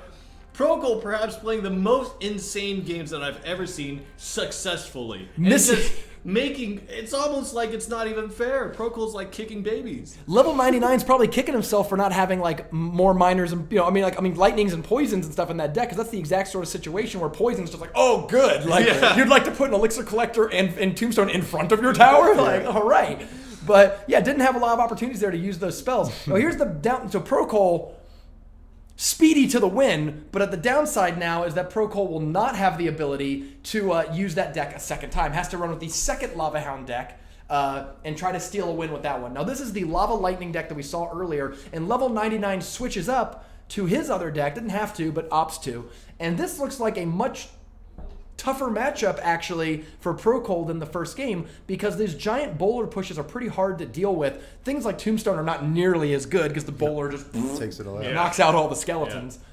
And the boulder, actually, the thing that really kicks me in the kidneys is that when the bowler rolls his boulder over the actual tombstone and breaks it, it persists and kills all the skeletons that come out of the tombstone too. You're right, because the front tip of the boulder hits the tombstone, then the tombstone dies, then the skeletons come out, and that front tip of the boulder hits the skeletons right after.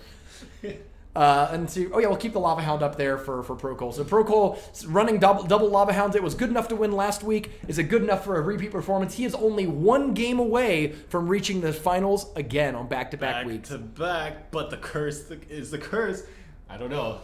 I think level 99 has the arrows in this deck, which is actually going to be pretty useful because he can hit the pups, and if you can time it just right and keep those pups off the board, it makes it so that it's just the Lava Hound's damage, and the Lava Hound doesn't do damage really. Right. It's okay, but it's like really you're looking for the pups, and if the pups don't exist, then Lava Hound does all the damage of a single Spear Goblin. So that's part of the reason why I think just Lava Lightning alone isn't enough, because you can Lightning an Inferno Tower, but Lava Hound does so little damage that like 20% health left Inferno Tower still kills it. Yeah. So right now, this is looking pretty good for level 99. He's got a good split push going. 8 Elixir on the left, only 3 Elixir on the right, but those minions are going to get pulled over and then not be able to defend against the Ice Wizard on the other side.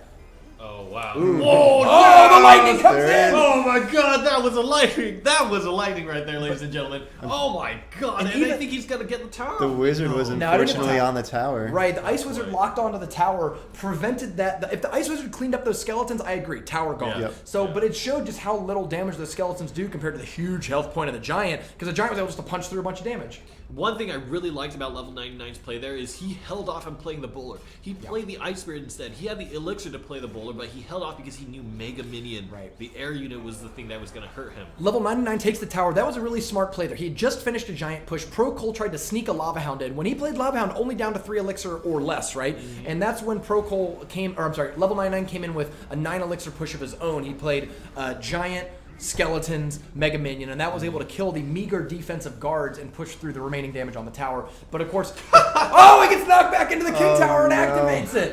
And the arrows! So in punishment for that, by spending 9 Elixir on the left side, that is what led to level 99 taking all that damage on the right side. He was able to defend with Ice Wizard and Bowler, but now finds himself in a situation where he's got to really defend that vulnerable tower. Yep. You can't let the Lava Hound deck take this one tower because it's really good at taking a second tower. Yep. Yes, the game is definitely still in. 993 is not that difficult for a Lava Hound to do. Question is, level 99 has arrows for the pups, and so the pups might not be able to do as much damage as we would initially expect, but let's see. He needs to cycle to it. He can play skeletons and have the arrows just in time, and there it is. Tough situation. Right, but look at the tombstone here. That tombstone is just the existing tombstone is doing a really good job. It's October. Yeah. It is October. Spooky skeletons. But Lightning will be able to close it out. He will be able to tie it up. You're right, but this question is, can Procol get away with spending just tons of elixir, 12 elixir really, to finish off a low health tower and then also not die to these giant boulder pushes? Somebody needs to make a gif of that boulder just rolling through all those skeletons. Yeah. We mentioned that in the pre-match. That was exactly what we said. We're like, there is 0% chance. Downside here, he's going to have to arrow the tower for 5 damage. That actually might have been the difference maker. If that miner got one more swing and was able to take down the tower, that 3 elixir might end up being the difference between level 99 being able to take down that left side tower. He can't lightning, right? Lightning will not kill it, but lightning and arrows will. Yeah. So all he has to do now is just good lightning there too. But yeah, he's got a lightning and arrows and he wins the game here. There we go. Procol loses a match. First, Level actually, 99's you're back right. in it. I don't know if Procol lost matches earlier. Let's take a look real fast. I think he 2-0 because we went back and watched. No, he 2-1'd ESL Yo in the very first round, had a 2-1, but then 2-0'd since. But last week, you're right, he 2-0'd everyone, went completely undefeated to the title last week. Has lost a mere 2 games this week. Not quite Clyde. Clyde is known for going down by losing game 1 of a match and then 2-1-ing. There was one, actually in the Season 1 championships, Clyde lost the first game of every single match, came back to win 2-1 in every single match all the way to the championship. Wow. Crazy. Here we go. So game 3, this is the final deciding game. Both players are playing their alternate decks. In this case, level 99 is playing the deck he played in game 1 because he switched for game 2. So let's give level 99 that game here up on the board. Now, what's interesting is level 99 doesn't have the deck that can play arrows anymore, and so the Lava Hound is going to become much more effective at this point. But it's going to be Lava Hound 3 Musketeers, so this is basically, in my eyes, going to be a race. When we watched the first game, though, Procol's deck was actually able to beat this P.E.K.K.A 3 Musketeers deck, and I would argue that this deck has a better matchup even now because he's got the Lightning for 3 Musketeers. At worst, you can Lightning 2 Musketeers in a tower, which is great. Like, it's like the best thing you'd ever want to do. And then and the actual worst case scenario for level 99 is when the Lava Hound's coming in, you play your 3 Musketeers, and they immediately get Lightning, especially if you can predict it. It's got a really huge radius, so it's easy to play the Lightning down in a big square, and as soon as those Musketeers drop, they just get doomed. Lightning is what earned level 99 the win in the last match. Really, I think that first giant push with Lightning was a big one for him. But this time around, Procol might be the one with the opportunity to make a big game-changing Lightning play. Especially in the early moments of the match. Over 400 viewers right now, so hi everyone. The last Super Magical Cup of the season is always very exciting. Remember, after this event, all of the points will be locked, and the Season 2 Championships in 2 weeks on October 15th will feature the top 16 players, of whom I believe Procol secured a spot already, no matter how this game turns out. Yes. Also, we will have a show next week. So do not, even though the championships are in 2 weeks, definitely still tune in here. Noon next week, we're going to have a special clan versus clan, a fun little duel trying to show off some of the best players in the Super Magical Cup. I'm so excited for that. But let's see. It looks like they are going to go down. I'm going to go this way. You go that way, and we'll meet up at the end and see what happens. This is actually probably better for the P.E.K.K.A player, if anything, because because the highest health things. I don't know if I like that. That was definitely a miss, right? I think he meant to hit the tower and the 2 Musketeers. I think he was trying to do it a little early, and maybe the corner of the Lightning template was hitting the tower, and it registered tower. Oh no, the mini P.E.K.K.A makes it onto the tower. Oh no, one hit and the miner. Oh no, Procol. Wow. The curse is real. The Procol just collapsed at the moment it matters the most. The decks were not necessarily against him. What a weird thing, because also the tombstone didn't really help him that much. It was sort of facing the other direction. That feels, like just a failure of strategy, right? Like the missed lightning really kind of put him on tilt, and that allowed that extra musketeer, which you have to then spend elixir dealing with, ended up pushing through and knocking that tower down. Oh my goodness, and he wasn't even able to put the miner on the left side to assist the Lava Hound. Wouldn't count it out, though. It's not that hard. I mean, look at this board right now. This is a board where a Lava Hound's about to come across, and he's got full elixir to back it up. You can easily take this tower with Procol, and then you're back into the situation. Oh no, the musketeers didn't split! Oh no, that is, you just let them walk. Just let him walk. Walk away, and then kill him. Yep. Kill him now. Yep.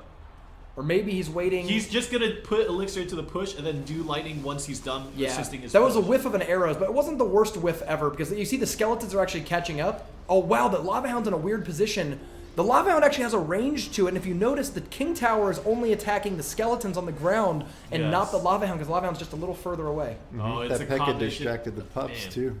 If the King Tower hadn't been activated, I think that would have been a tower down. You're right. Uh-oh. The Musketeers are up right when he didn't have the lightning ability up. And can he lightning now? But is it worth it? He does, and gets the Ice Spirit as well, which can help. The tower's low, but there's no miner already. The miner already needs to be like on the way over. And unfortunately, actually, these skeletons might be able to get in there. No! Oh, the zap kills that dream. What a dream-crushing zap. Yeah, that actually might have been the zap that sealed the game here, because with less than 10 seconds, I don't see how Procol can do the damage. Actually, no, 369. He might be able to lightning here.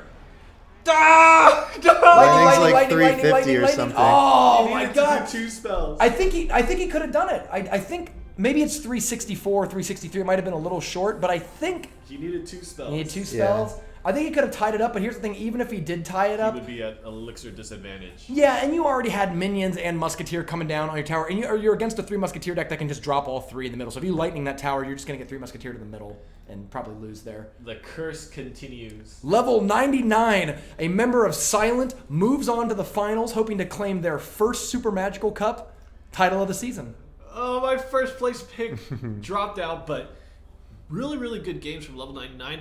And I think it's 354, 354 or 346. You're right. It would have been a little short. A big thing to note is that is exactly what happens with that deck that Procol is playing if you are not operating at maximum capacity. We saw Procol kick people's butt all last tournament and all this tournament, but you can just see how quickly it falls apart if you make one lapse or one mistake. Yes, very high skill cap sort of deck. Even though it may seem easy, like just like play all spells or play all air troops or whatever. But there are times where the matchup is very, very tight. So congratulations, level 99, on your first finals appearance. Congratulations, Pro Cole, on making the top 4 2 weeks in a row. Level 99 advances to the finals. Who will level 99 be meeting? It's down to Vizard and Patriots on the other side of the bracket. Man, level 99 played really well, and now we'll see who will match up against them, Vizard or Patriots. First match is already on preview. It's going to be Giant Poison against Minor Poison. What do you see here, Andrew? What do you think? After watching a full tournament of matches here, what's jumping out to you about these decks? It's looking like Patriots got an answer for Vizard's push, and he can keep up in the purple game, and he's going to be sending over those minor poisons. I think he's going to slowly grind Vizard down. So you're right. So Vizard's going to be trying to collect elixir, and then Patriots has both minor and poison to sort of stay ahead in that game. The key thing for me is that Vizard's deck doesn't have good ways to stop an Inferno Tower. Yep. Like, Zap is the only real answer. Musketeer can't reach that far if the Inferno Tower is played really far back. And the Ice Spirit is not a reliable way to reset an Inferno Tower because there's so many things that can just kill it. Or that it just jumps at instead. Yeah, or just jumps at some other thing on the way. So really it's going to be up to Vizard to use, I guess, Mega Minion, Zap, Musketeer, and really smart ways to get around those Inferno Towers. But I agree that I actually think Patriots deck 2 not having Bowler is probably an advantage here because there's nothing really to bowl. So instead he's just got Mini P.E.K.K.A and Mega Minion, which are good. Yeah, I think so too. Let's take a look. I've had a hard time seeing Princes get their value this weekend. Yeah, and Giant Prince has definitely been a thing. I mean, I needed a lot of convincing, but after seeing how much damage they could do if you just like play from a 6-minute long game, one connection, Giant Prince can take down the tower just because of how much damage it does. But definitely, I think this tournament has really shown that Princes have a hard time surviving in a world where there's big bodies plus Mega Minions. I almost wonder if people were expecting more air decks than what showed up. Yeah, there were definitely some air decks, but it seems like it was a few critical players throughout the field as opposed to like, a third of the field is playing these decks. Wow, that Mega Minion just 2v1'd. It made a highlight reel and uploaded it to... Play of the game, Mega Minion. The Mega Minion montage. Yeah. Got the Overwatch music going on. Oh, man. Great defense there. Now, that's one of the best situations for a Prince. Even though you overspend on the defense, you generate a pretty serious counter push. Like, overall, you just watched Patriots spend 8 elixir, right? 3 on the Minor, 3 on the Mega Minion, 2 on the Zap, and only 6 came out of Vizards for that whole exchange back and forth. All right. Poison on the Collector. Getting scarily close to the King Tower. A little too close for my comfort. It'll work. Ooh. I really... the one thing I do miss, though, about not running Prince in this deck is... Oh, actually, I guess he does have the Prince there. Is like the being able to put the Prince behind the Giant and being able to have that like loaded shotgun. So if Patriots ever did drop a Mini P.E.K.K.A in front, you just instantly like, whoop, the Mini P.E.K.K.A gets run over and keep the push going. Ooh, the Zap was late. It came in a little late, yeah. The unfortunate thing about Inferno Tower is that if you're like, let's say, even a second and a half too late, that second and a half can translate into like 1,000 or more damage. One swing, only one. Okay. Caught up. But they're tied. Look at that. Yeah. So pretty much even. They're both going to have a fresh pump placed down right about now. Patriots is actually significantly ahead in elixir, probably about 3 to 4 elixir ahead, if not more. But they're even on tower damage. Oh no! And wow, he didn't go for the pump. That's actually interesting to me. But the pump's going to take a lot of damage from the Zap and the poison. That's a value Zap right there. He placed the Minor so that it did damage, and the Zap hit the Prince, the Tower, and the Collector. Right. Little differences, but it actually is one of the key things that Vizard does over a more average play. Sure, absolutely. I mean, getting every ounce. We talked about that with Woody. One of the things that makes Woody such a good player is that he knows, like when his Tombstone breaks, to throw Minors in with it and try to get value for those 4 skeletons that pop out, as opposed to just letting them die, like most people, including myself. I guess the skeletons are dead. It won't feel much of a difference, right?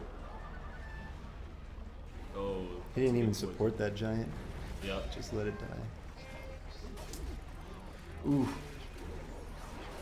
Yeah, I feel like Vizard is having a hard time keeping up a good pace in this match. Right. It seems like Patriots got ahead and is Yeah, and he's almost like bullying. It's almost like at a poker table when you have more chips than other people, you can use your chips to bully.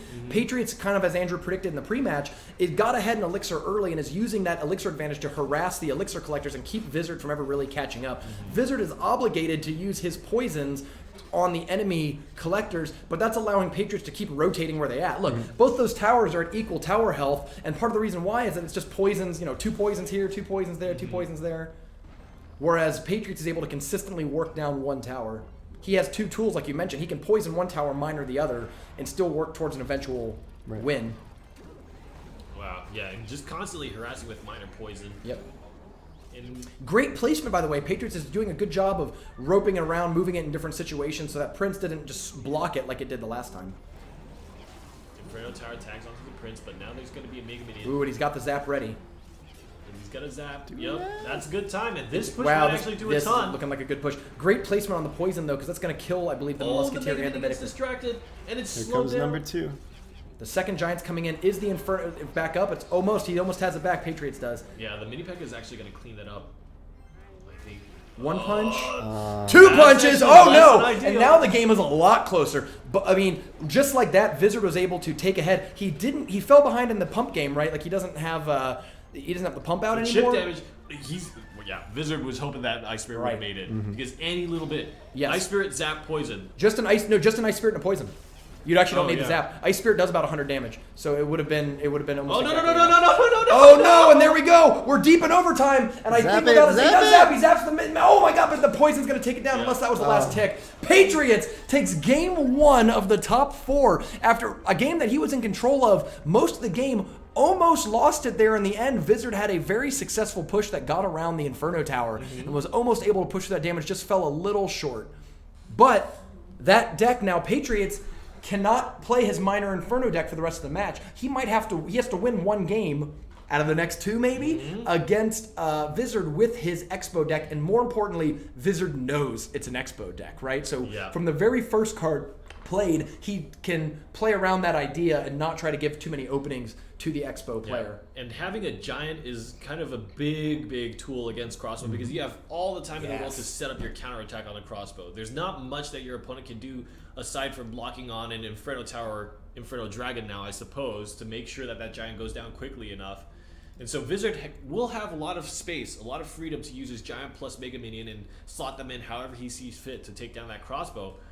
Question is, will Vizard get that opportunity to do so, especially within the first few moments when the card cycle is not controlled? Yeah, definitely. I think that I definitely changed it up to Giant because of what you were saying, right? Like, knowing that he's an Expo deck from the first moment you play is a huge advantage because that means that Vizard never is going to make the mistake of starting his pushes behind his King Tower unless he knows the Expo's out. Deadly move. Yeah, he's probably going to start almost all of his pushes from deep center field kind of thing, like in front of the King Tower, but as far back as you can so that the Giant sort of walks towards the lane and then up. That gives him still the ability to invest that elixir and save it up for long enough, but doesn't ever leave him as vulnerable to the Expo placement at the river. By having a less controlled Giant push, though, by having to play it in the middle to block the Expo, it's going to make Inferno Tower setups much easier to defend the Expo. It's actually Giant's kind of a sitting duck right across the river from the Expo. Yeah, you're right. Patriots might actually have to set up situations where he plays, because the weird thing is that Patriots wants his Inferno Tower up by the river to guard the Expo, but he might have to be in situations, you're right, where he plays it sort of in the center to defend against these big telegraphed King push or Giant pushes. I feel like that was a big loss for Vizard. He didn't gain much of an elixir advantage, took a little bit of damage on his tower, and now is having to take poison as damage onto his tower, plus his collector gets denied. And the crossbow is still in hand. I don't like that really early placed Inferno Tower because it's losing health just from the time period, and then you also let your people like time these perfect Prince pushes just for when it's lower health. Like, if he had a lightning right now, he could just be like doom doom doom and hit that tower. Yeah. In the end, I think it's going to get its value. And it did because of the Prince, now, yeah. I think the crossbow's going to lock onto the... boy. Oh, just barely. And the Giant is actually going to take it. Ooh, look at that Musketeer placement, too. The knockback is going to allow it to retarget onto the Mini P.E.K.K.A. Oh, Mini P.E.K.K.A.'s going to get swings. Ooh, you're right. Yeah, that log was... One swing. Wow. 2 swing. The log knockback and I'm forcing it to reset is really huge. But here comes a full health, pretty much Mega Minion to get a little damage in there as well. So while Patriots got ahead there, actually significantly ahead. Whoa, down to 600 left. That means he only needs about 3 poisons or what, like 2 poisons, 2 logs or whatever. Yeah. Assuming that an Expo never hits ever again. Yes. But I think Vizard's pretty happy with that push as well. Yeah, I really think the big differentiation for Patriots there and what earned them so much damage was just that log pushing the Musketeer back and allowing the Mini P.E.K.K.A. to push through and get to the tower. It took just enough off the Musketeer that the Mini P.E.K.K.A. could one-shot it and head onto the tower. And also saved health on the crossbow, gave the Mini P.E.K.K.A. swings. It was just the perfect use of log. Yeah. All right, he puts the early Inferno Tower, and this might actually turn around to bite him. Yeah, once again, this is the situations where you don't. I mean, like, even if something gets played at the river here to hold it up, like, even the log, that's not really helpful because the Inferno Tower wasn't locked on to anything, so you didn't even get additive damage in there in that regard. And got zapped, and look at how little health that Inferno Tower has. And the Prince. Oh, unfortunately, that poison is just still so effective at stopping everything. Like, the cycle in that log. 2 in 1 push. I kind of understand now why Patriots is playing. Remember we mentioned, like, well, why did he switch out Lightning for poison? We just saw it, right? That was such a cost-effective way to stop, like, everything, every sort of push you can imagine. Yeah, poison log. That was a great move. Patriots tried to send fire spirits down on that tower, saying, let me get these fire spirits, and I'm only going to be 1 poison away and a log away. And Vizard had to spend his zap over there, so now he doesn't have it for this Inferno Tower coming here. Oh, that's a good point. Yep. He has to play. Ooh, that's a great log because it kept the damage on it. Even that zap was just a little too late. It's going to be too late now. Yeah. And the Ice Spirit is so good. You see how strong the Inferno Tower decks are and why they're so popular. Like, Inferno Tower on its own can be countered, but it certainly can't really be countered with guards in front of it, Ice Spirit, zaps, poisons, all those other things to let you get maximum damage out of it. So Patriots, 2 O's Vizard. Vizard remains always the bridesmaid, never the bride. One of the most consistent and prolific performers, but has yet, and with the last one of the season, will not take a Super Magical Cup title home. I'm very excited to see Vizard, though, in the Season 2 championship in 2 weeks. Could be because the next Clyde. Great deck builder, really good at predicting the meta. I bet you Vizard, like Clyde, who didn't win in Season 1 as well, is somebody who can cut through a known field of top players and really overperform in the Season 2 championship. So very excited to see. We'll have to see how that goes. There's so many different names. Meanwhile, unlike any other time that we've seen, Patriots might be well on his way to be the first 3-time winner of Super Magical Cup, which would make the most consistent player even beyond maybe perhaps Woody. Yeah. Because these are first place finishes. It's a very good point because Woody's won 3 major events, but not 3 weekly tournaments. Patriots, it's sort of one of those like count the rings thing. Like I think Woody might still be leading in overall top 8s and top 4 appearances, but nobody has been more dominant than Patriots over the last like 6 weeks, 7 weeks. Like when did he win his first one? And even more interesting is that Patriots is a pretty braggadocious player, a pretty confident teenager. He mentioned, he's like, I'm going to win the Super Magical Cup this week. The first time he won. He's been very good at calling his shots and predicting it. And even this week, he told us that he was going to enter a Galadin tournament and win a 1,000-player Galadin tournament, and did. So I don't know if he called his shot this week, but definitely a very confident player going into the finals here. He is on a tear, really, and level 99 has not really... level 99 is a player that's not going to back off, right? Level 99 has been playing really, really well. Defeated Procol, has not had an easy journey here, had to take down some very, very big names. I'm really interested to see how these 2 players will match up. Obviously, Patriots 34 being my other choice, I really do want to see him win, but level 99 has demonstrated some really, really good kind of lines of play and good basic strategy. I really want to see more of level 99's gameplay to kind of figure out what's really putting him above the others, because I feel like we haven't watched enough games of level 99 to really tell. We remember last week Giant Lightning did really well. Silent being such a good guild that is so in touch with like the tournament community, it's very possible that they watched this Giant Lightning deck from last week and were like, let's really go, let's really try to figure out this archetype because it seems to have good matchups. And this is actually sort of the matchup that I think we'd like to see it against, right? You have level 99 with Skeletons, Ice Spirit, Lightning, all sorts of good cards to fight against this Inferno Tower. Can he be the giant deck that builds these sort of giant pushes that get through? Patriots actually might be really thrilled with poison in both of his lists now because the Ice Wizard, Mega Minion, and Bowl, all that stuff kind of like is fragile poison in a way that it might not have been with Lightning, but I don't know how to call this matchup. I assume that level 99 switched this from a standard giant poison list because Minor Inferno is good against giant poison, so you mix up your deck to beat the Minor Inferno deck, but I haven't actually really seen this matchup in action. So let me go ahead and get the Inferno Tower up here for Mr. Patriots. It's interesting because word on the street in the Super Magical Cup is the off-meta decks are the ones that win. And so That is true, yeah. The meta of Giant Poison is having to adjust, and that's how the cycle goes, Rumham. That's how this happens, right? Bowler, which has actually not had its time in the sun this week, is uniquely good against level 99's deck, or I'm sorry, Patriots' deck, because there's a mini P.E.K.K.A. and guards and Minor in it. So the Bowler, which is not really, not to say that it's fallen out of favor because we've seen a lot of it, but it's almost felt like a bad card in a lot of matchups because of the number of Lava Hound and other Expo decks. This might be a situation where Bowler's really strong, and depending on how the decks match up, you've got Bowler against Expo in theoretically, and depending on if those decks bump into each other. So here we are, first game of the finals. All right, we're jumping into it. And level 9 saying Hazard made this deck, so Hazard, with the sort of flagship member of Silent, is the creator of this sweet giant lightning deck. Right. And actually, someone Manley pointed out in chat that no matter how this game goes, I believe Patriots passes Woody to take the #1 spot on the leaderboard no matter what happens. Ooh. It's done. Woody's Somewhere no in a longer deep number cave, one. Woody's hearing this and being like, You have awoken me. The So let's see, the lightning Mirror comes deck down. is coming.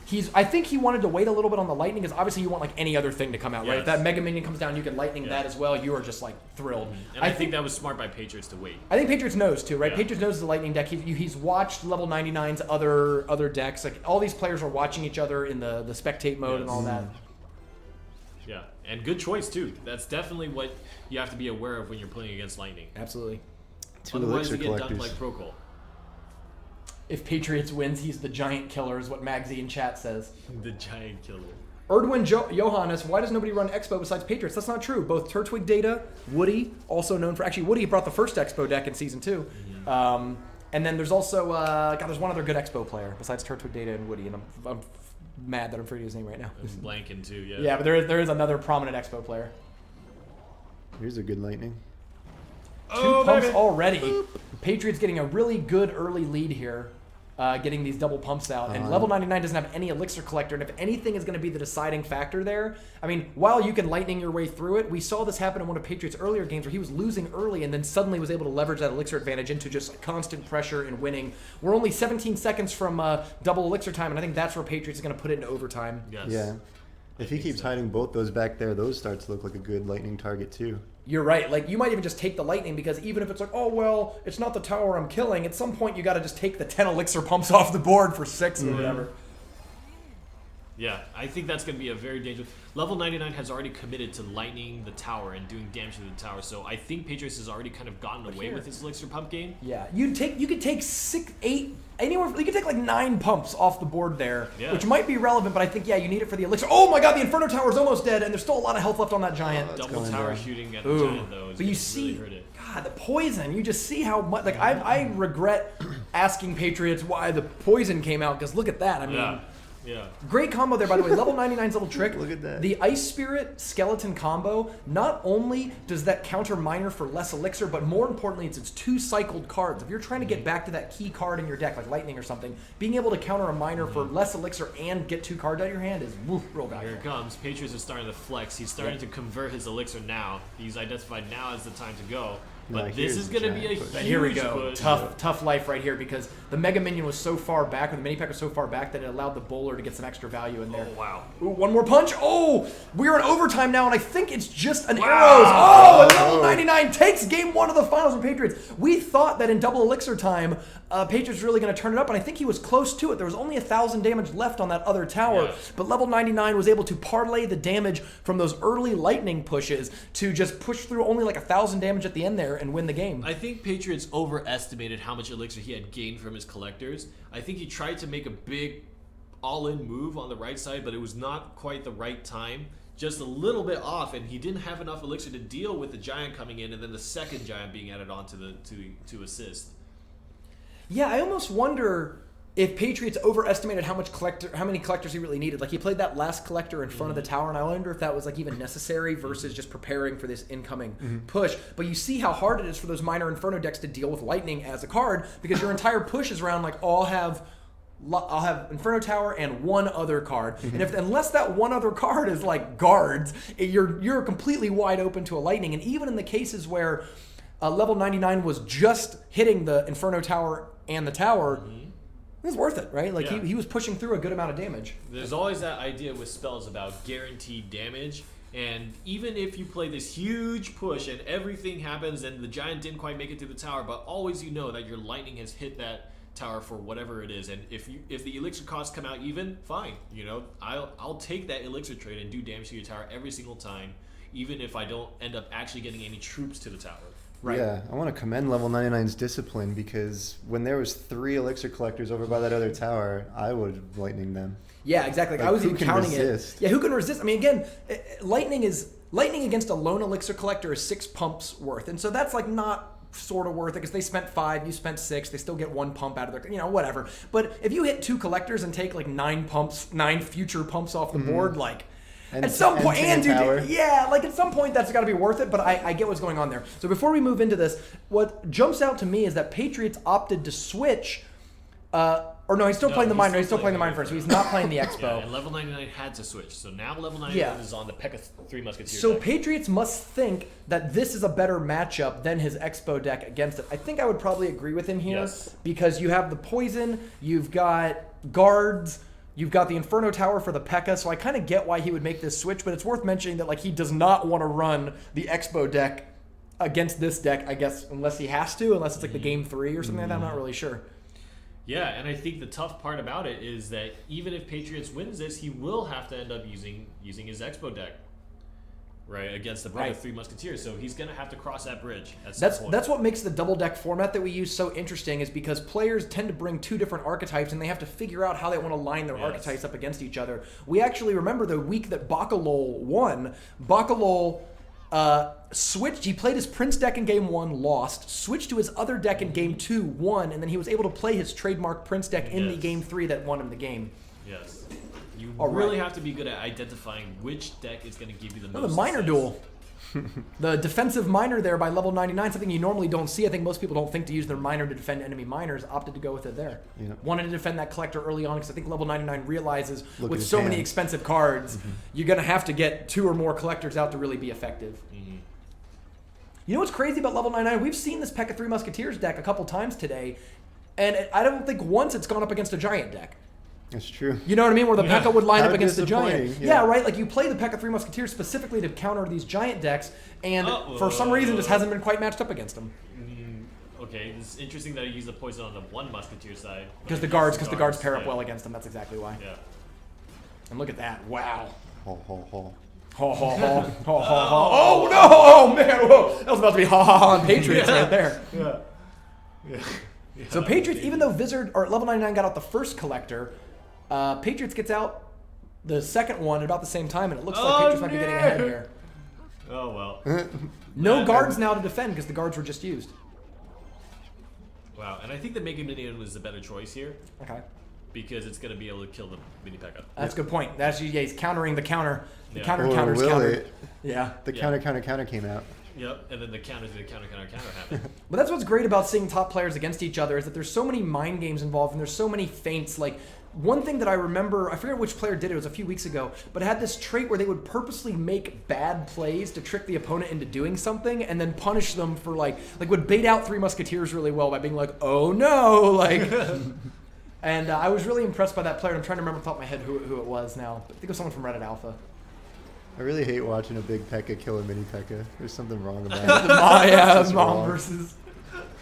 Oh man. The miner comes up in front to distract the Inferno Tower, but a little too late there, and I think level 99 is sort of falling behind in tempo and elixir for this game. It seems tough for this deck to break through the defensive prowess of Inferno Tower, Miner, Poison. Might have been Grubby. That's what it was. Master Sparky in chat's right. It was Grubby. Yeah. Grubby was the one who was doing like what seemed like bad plays, but then would bait the opponent into a good trap. I'd love to see more of that next week at the championship, or 2 weeks from now. Ooh, good poison right there to get most of those Musketeers and a lot. Oh yeah, those 2 Musketeers are dead already. Oh no, but this is a big push. There's no zap either. Oh, there's no zap because the zap did just come out. This is going to be huge, but the Mega Minion might be able to make it happen. He has to use both Miner and Mega Minion on defense, and it's not even really holding it off. Like, he had to play 10 Elixir there on defense to hold that off, all because of the poison and Zap play on the two Musketeers. All right. Level 99 came off his Elixir Collector plan. Yes, he's investing all into trying to put damage on it. That might have been why he was able to get such a good push on the right side, but is it enough? That was catch-up. Now he needs to get ahead. Ooh, I like that the Inferno Tower was so far back that it could actually fight that Miner a little bit. One of my favorite plays actually against Miner decks is to put a Tesla or cannon on the front corner of your tower, because the cannon or Tesla is both a hit point soak for the things coming in, and then it shoots back and kills the Miner real fast. Tesla Tower is a card I think you might see come back in the championships. It matches up so well against Mega Minion and Inferno Dragon and Mini Pack and a lot of other cards that it's actually a pretty reasonable play, especially in a world where people are getting increasingly prepared for Inferno Tower. Yep. Yes. Inferno Dragon. Inferno Tower as well. Like, you might downgrade your Inferno Tower to a I Tesla and take the cheaper card and still be effective. Yep. Oh no, the poison. Ooh, I don't know about that. That's not where I'd really want to put my poison.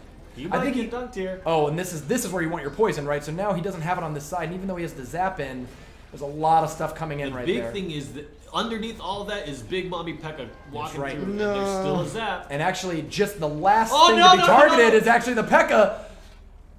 Oh no! One swing! No, it doesn't! Oh my god, with a minute, 90 seconds into overtime, one swing there would have been the crucial difference in that game. It could have sealed it for level 99 and won the championship, but Patriots hangs on by the hair of his chinny chin chin.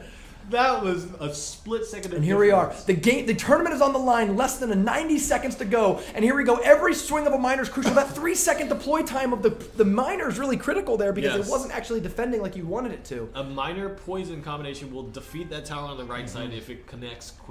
Poison is waiting in Patriots' hand to stop this massive push, and all the guards come down just to be picked off by the three Musketeers. Poison goes on that side. Can he stop the big P.E.K.K.A.? It looks like it because the Mega Minion's really chipping it up. Second Mega Minion comes back. You can see how good that card is on defense. You can actually cycle back to them. Out of range of the tower. Oh no, and it's going to be able to pick off that Inferno Tower too. Has to use that. He needs to play his Miner poison. I think that's going to be the big thing. Ooh. And he needs to avoid the P.E.K.K.A. At all costs, your Miner must tag onto the tower. Ah! Oh, no! Oh, and he does! The 3-second thing, and the delay, it's going to move it a little slower. One more swing gets in there. He has to use the defensive Miner. I think it's done. And Patriots is going to... poison? Does it kill it? No! One more. No, it's not. And the poison's out, and here comes the three Musketeers. And can he stop this push? He's got to stop it with like anything. Poison, zap, poison, Miner. Oh! Yeah! That was a lot closer than it could have been there. Patriots ties it up 1-1 in the finals. We are going to a game 3. Oh my God. Ugh. Patriots. Not going down. Can't count them out. Woo, buddy. Oh my God. What seemed like a game where Miner Inferno Tower had the line of play on lock somehow went off the rails. And just suddenly P.E.K.K.A.'s everywhere. And that's what you want out of Three Musketeers deck, right? He spent the entire game not using poison, always saving it for the Three Musketeers. As soon as he uses it on a tower, level 99 knew what to do. He's like, all right, we're coming down. Like the brigade is marching down with all their guns ready. And really, if actually Vizard, Patriots had a poison in his hand. He could have theoretically played poison instead of Miner, but I genuinely think that the slow ticking, it would have taken 2 ticks of poison. So not only you cast it, but there's like a spell, tick 1, tick 2. In that time, those Musketeers might have knocked down the tower. So it was even like that was a really crucial play. His tournament was on the line, even making the decision between poison or Miner to deal the last 100 damage. Oh my gosh. If that Miner had tagged onto the P.E.K.K.A., oh God. Oh man. Everything went right. Game 3, the final game will be P.E.K.K.A. Three Musketeers against Expo. The matchup that we all predicted coming in. Okay. For the red card, we obviously have to put big ol' Expo. Patriots has already won 2 Super Magical Cups this season, both times winning in Game 3 of the finals with an Expo deck. Can he Tom Brady it and go 3 for 3? I don't know. I feel like level 99's deck, just not really thinking too hard about it, but it seems pretty good against Crossbow. Yeah, you're right, because he's got the P.E.K.K.A. he can always play as a big hit point soak. He doesn't have... Unfortunately, he doesn't have Mega Minion, which showed how good it was. But he even has the ability, if he really wants to play the Elixir Collector forward in the middle, just as a building that soaks damage if it ever comes down to those critical moments. Also, doesn't have Fire Spirits for guards, which is one of the big things that protects the crossbow. Guards are going to be MVP for Patriots in this game because it's good against the P.E.K.K.A. and it's good against 2 Musketeers. But then again, there is a miner. I'm trying to think how the miner could really help in this matchup. The miner can help you distract not only the fire spirits and ice spirit with the sudden placement. I don't know, man. There's log in this deck too. This is going to be a tight matchup. Both players have a lot of big weaknesses to each other depending on how the game plays out. I'd be really excited to see. Oh man, the people's champion or Rainey's champion. I don't know. I feel like I want both to win because the story of like Silent really taking a foothold in the Super Magical Cup and level 99 coming all the way here. Level 99 already has at least one top 8 too, so a win I believe would put him healthily in the top 16. He's one of those players who's sort of in the like 17 to 24 range right now, that a big win would actually lurch him into the Season 2 finals. Ooh, good last minute block by Patriots. Oh no! Oh, it doesn't get the swing off. It's a full health crossbow. There's still a zap on the table, but the fire spirits will take down the minions. And he zaps it to retarget it to get some damage off the tower. But that was a lot of resources there by level 99, who has taken a lot of damage on that tower and like... And Patriots has cycled back to the expo already. Yeah. It's loaded, it's ready to go, and 1.7k health on that tower is nothing to laugh at for starting out. Do you think Patriots is going to redline at this game and just generally try to stay below 10 elixir? Because he could set up these big 10 elixir pushes, but you almost don't want to give your opponent opportunities to play P.E.K.K.A. or Three Musketeers or Elixir Collector. I agree, but he's already put himself in that scenario. So Three Musketeers doesn't have the elixir to play the P.E.K.K.A. He has to play the Ice Spirit to stop the crossbow. I think he's going to wait because he wants the Inferno Tower if a P.E.K.K.A. comes down. Yes. Ooh, we are in game. If he redlines, the P.E.K.K.A. beats the Expo. Look at that. That was that Expo just really trucked over pretty much all those cards. The Expo didn't actually do anything, but I think Patriots tied it up. He was 2 elixir behind before, and now they're back up and even in elixir. Yeah, I think Andrew is right. The Inferno Tower needs to be available as a response. So he needs to make sure that he has that out if level 99 goes crazy. Mm-hmm. Yeah. Does level 99... Oh, okay, Collector in the back. No lightning, no rocket, anything like that. Those guards are going to block for the Expo, right? The Expo is going to come up so the guards are already in front of it blocking. Great way to invest Elixir in this deck just for a little bit, right? Good positioning on the P.E.K.K.A. by the way. Right. And it'll sit there and just fight these guards forever, but hopefully it'll absorb most of those shots too. Wow, great Ice Spirit. He's going to buy 2 more seconds even of just time. Oh, but the 2 minions get on there and they do enough damage that they should be able to take that out. And he cycled back to the crossbow, however, so he's going to be able to play the crossbow behind the Inferno Tower. That's exactly what Patriots... That's the sort of like submission hold. Actually, Andrew and I were talking about this in the ride up here, that Expo decks are kind of like a submission hold. You're constantly forcing them to just react and come out of their shell to fight you, and at some point you drop an Expo and their hand is just like stuff that you can't deal with, and you just give up. You just go, you got me. Laser. And this is... Do you see this? Yeah. Oh, but the 3 Musketeers come down. Oh, they're dead. They're dead now, but they also... I mean, again, no damage is getting hit on the tower, and level 99... hit the tower. Yeah, but like check it out. Level 99 has 2 pumps out now, almost 3 pumps. So for all of the fighting, level 99 is building up an advantage while not taking damage on his tower for it. I think level 99 is using his main damage dealing push though to stop the Expo, and he can't get across the river with it. I like splitting it the other direction instead of going towards it now. Yeah, the minor push was nice. All right. The freeze actually, in one of the few situations where Ice Spirit actually does reset the Inferno Tower. Didn't get a swing. Did not get a swing. 1 Fire Spirit will jump, and the crossbow tags on. That's a lot of damage. Oh, the guards come in last moment. 500 health. We are deep into overtime now, too, so it's only about 2 poisons and a log away from winning, or just any amount of Expo damage. Ooh, too far back for those Musketeers. Saw the last time this happened, it did not go very well for level 99. Oh no, here we are. We're only 400 health away from Patriots securing his 3rd Super Magical Cup title. And it gets a little bit of health in there, but not a ton. I just don't see how level 99 can actually pull this off. He's got too many expensive cards. And they're too slow is the other thing. Well, as long as he plays his 3 Musketeers on the left side, there's no way that Patriots can poison the tower because those 3 Musketeers can do 1.7k. But he could also just ignore the 3 Musketeers and poison and try to just get that damage in before the 3 Musketeers take a while before they really contribute damage. I think that was the wrong move. The Musketeers are actually going to die to the log and the poison, and the crossbow's going to re-tag on. And it is, you're right. No! Out of range! Oh my god. You played it out of range, and now you don't even have to fight it. Just leave it there. Just let it time out. Patriots! Don't throw the game. the one thing, you have one job. It is not to throw the game, and I think this might be This it. might be it right here. He's got the poison, and the Pekka does come There down. it is. But the log finishes it off. Patriots wins his third Super Magical Cup title in the same season. The most dominant player that we have seen so far in the Super Magical Cup. Not just knocking Woody out of the number 1 spot and obviously securing his place as the number 1 seed going into the championships, but like winning. I don't know how many titles Reddit Alpha has now won this season because Woody won some for Reddit Alpha. Marcel P is in Reddit Alpha. Patriots has 3 alone for them. Reddit Alpha is just such a dominant guild within this clan. Patriots, after losing game 1, comes back to wins game 2 and 3, including game 3 with his trusty rusty Expo deck to claim his 3rd Super Magical Cup. Unbelievable. Patriots. Woo! It's a lot of siegers at the top of the list too. Yeah, that's very interesting. Siegers, spell cycle, a lot of siege, crossbow, that kind of thing, and even I would say Minor Inferno, right, is pretty. Yeah, it's a very siege, siege-heavy yeah. deck. I mean, it's pretty much just a very siege-control deck. So let's see. Now, remember, the points are now officially locked in. So I might have to redo this stream bracket in order to get it to get the right thing. Let's see if I can. Yoop. Yeah. All right. So let's take a look at the point leaderboard here. This is before. Oh, actually, Patriots might have been leading already. I don't know if these have already been entered in or not from this week. It's hard to say. I don't know. Yeah, I'm not sure, but I think the scores might be being entered in right now by our trusty admin. But Patriots is number 1. Woody's making it. Vizard definitely making it.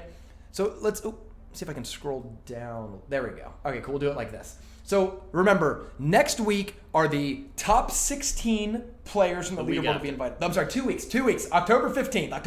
On the 15th, 2 weeks from now. We're going to have the top 16 players from the leaderboard. We're going to invite them all. The top 16 who can make it are going to be in. Let's take a look based on the points right now.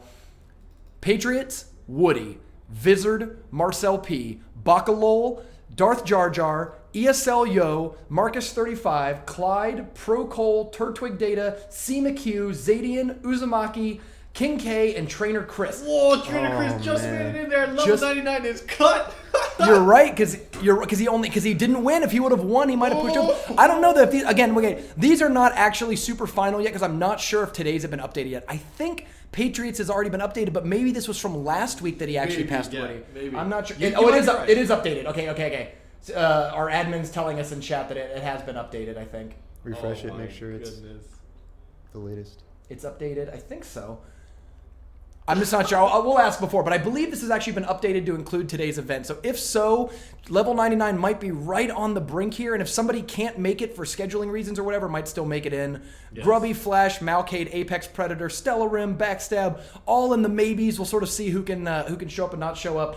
But of course, the guaranteed members here at the very top. I'm unbelievably excited to see a tournament where we group these players into groups of 4. Like, imagine a field of Patriots, Marcus 35, Clyde, and Trainer Chris, and only 2 players can advance from that group. Or, Bakalo, Pro Cole, Zadian, and King K. Which 2 do you pick out of that? Like, I don't know, right? It's like an entire tournament of final matches. Right. And there's 4 of them. So we're going to have 16 players into groups of 4. They play round robin, 3 matches each against all the other players in the group. The top 2 from each group advance to a top 8, and then we play out a top 8 bracket just like that. The Season 2 finals will be in 2 weeks. Make sure to tune in. Woo! Did not expect. What a season. What a season so far. What a season. So what are some of the stories? Let's look back. We can also kind of highlight some of these. I know people like to see the actual deck list too, so we can just pull up some of the random deck lists from these final matches. But as I recall, the story of the season was Clyde came in late in Season 1, really showing how strong Giant Poison decks were. It's funny to think that actually Clyde was one of the originators of the Giant Poison list as we know it today. Clyde, Giant Poison, Lava Hound Poison was sort of the end of Season 1, and then in the Season 2, or the Season 1 championships, that's what he won with both the Poison decks, and that really set Giant Poison as the deck. Woody debuted the kind of new school Expo decks in the first week of Season 1 where he brought his trusty mortar deck that he won the qualifier with, but then also this new sort of Expo variant that really set off the Reddit Alpha Expo craze that we've seen throughout Season 2. It went from Giant Bowler to a period where Three Musketeer decks were really dominant, led by Darth Jar Jar. Yes. I want to say Trainer Nick also was playing. I can't remember. There's a handful of people who were playing like Three Musketeers decks, Darth Jar Jar being the most prominent of them.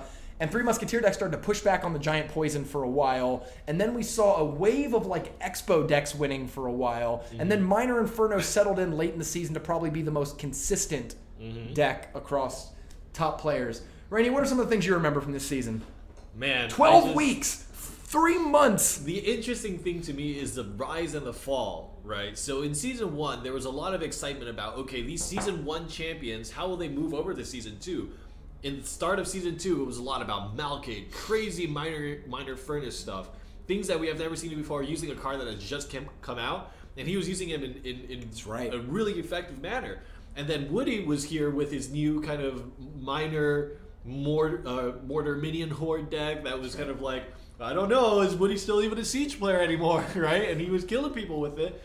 And then all of a sudden, just these new names, and Clyde was playing really well, but kind of both Malcade and Clyde and Interlol and Justin and Pompeo, all these names started to fall lower and lower and lower as all of a sudden there's just influx of new players, which we see now today, like Patriots, like Marcel P, like Darth Jar, like Vizard, like all these names that had started to come in, and it's just been a crazy journey of like new in the sense that there's so many new faces, but unlike Season 1, we've had 3-time winners, Patriots 34, Clyde, Woody still taking tournament wins despite the fact that they're established names.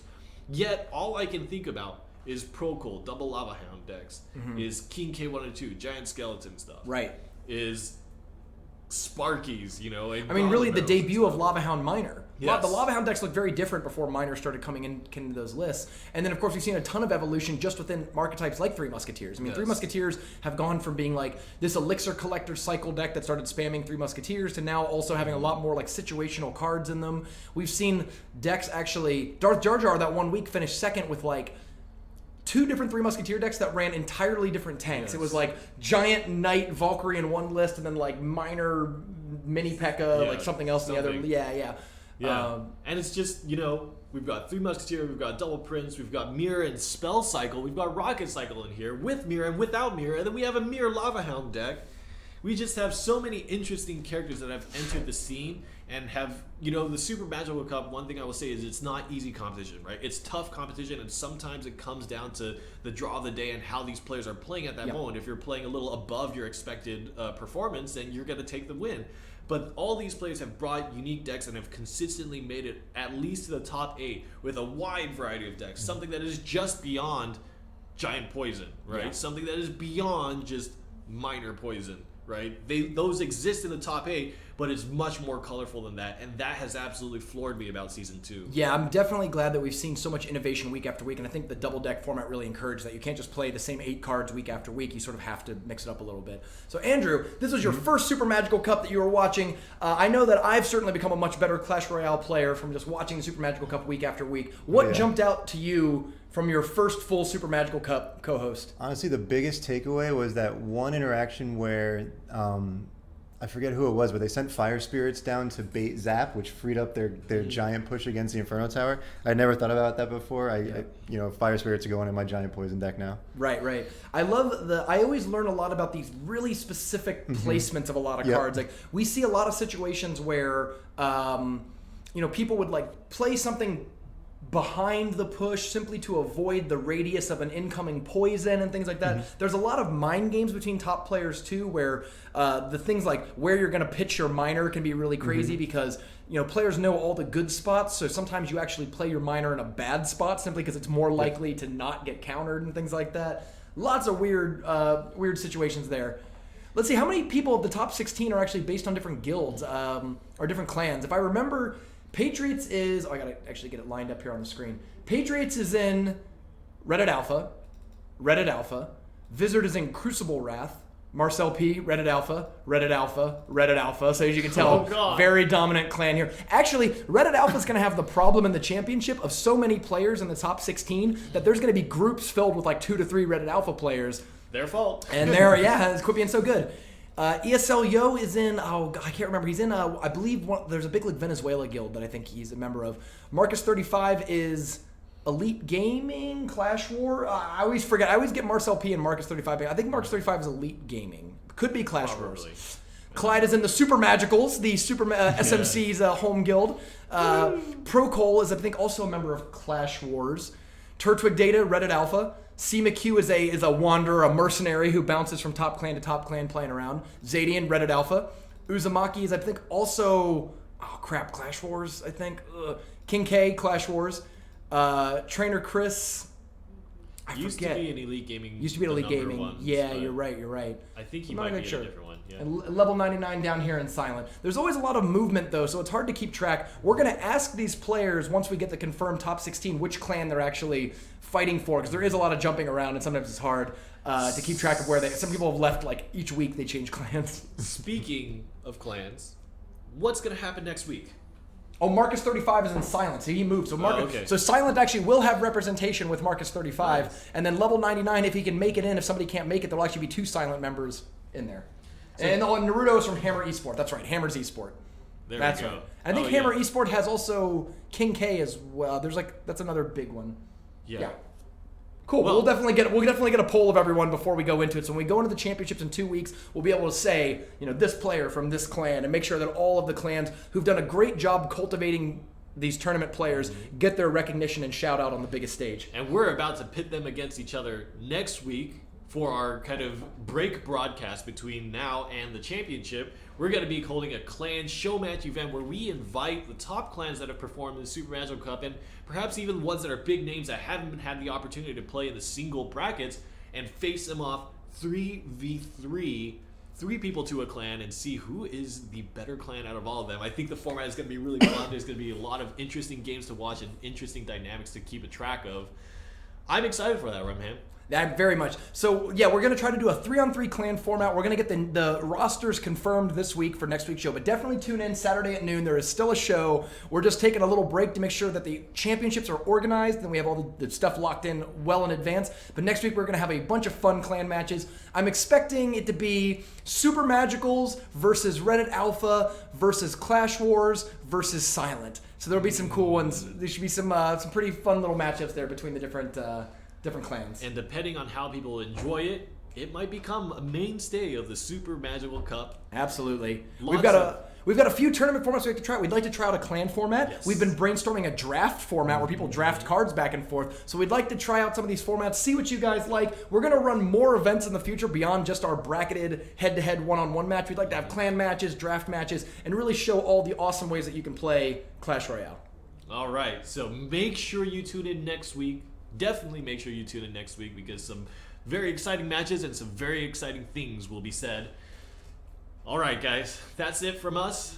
Thank you for Andrew for sitting in with us and providing Thank you very insight. much for having me. Really glad that you're here. Any last words from Rumham or you? I've seen behind the scenes here at Super Magical Cup, and if you win the tournament, you will get a trophy. But there's a better trophy that you could win if you win by using a deck with Goblin Barrel in it. That is 100% of a lie, but too much of a there's the Goblin Barrel trophy. No. There's we got. I'm stuck here with 2 Goblin Barrel fans. I distinctly remember for a long time discussing Goblin Barrel as the worst card in the game when it costs 4 elixir, especially if it's the worst card in the game. Yeah. And now that it went down to 3, got a whole bunch of Goblin Barrel fans running around trying to trick me out of my zap. I don't like it. All right, cool guys. We'll see you next week. Yep. Noon sharp. Bye. See ya.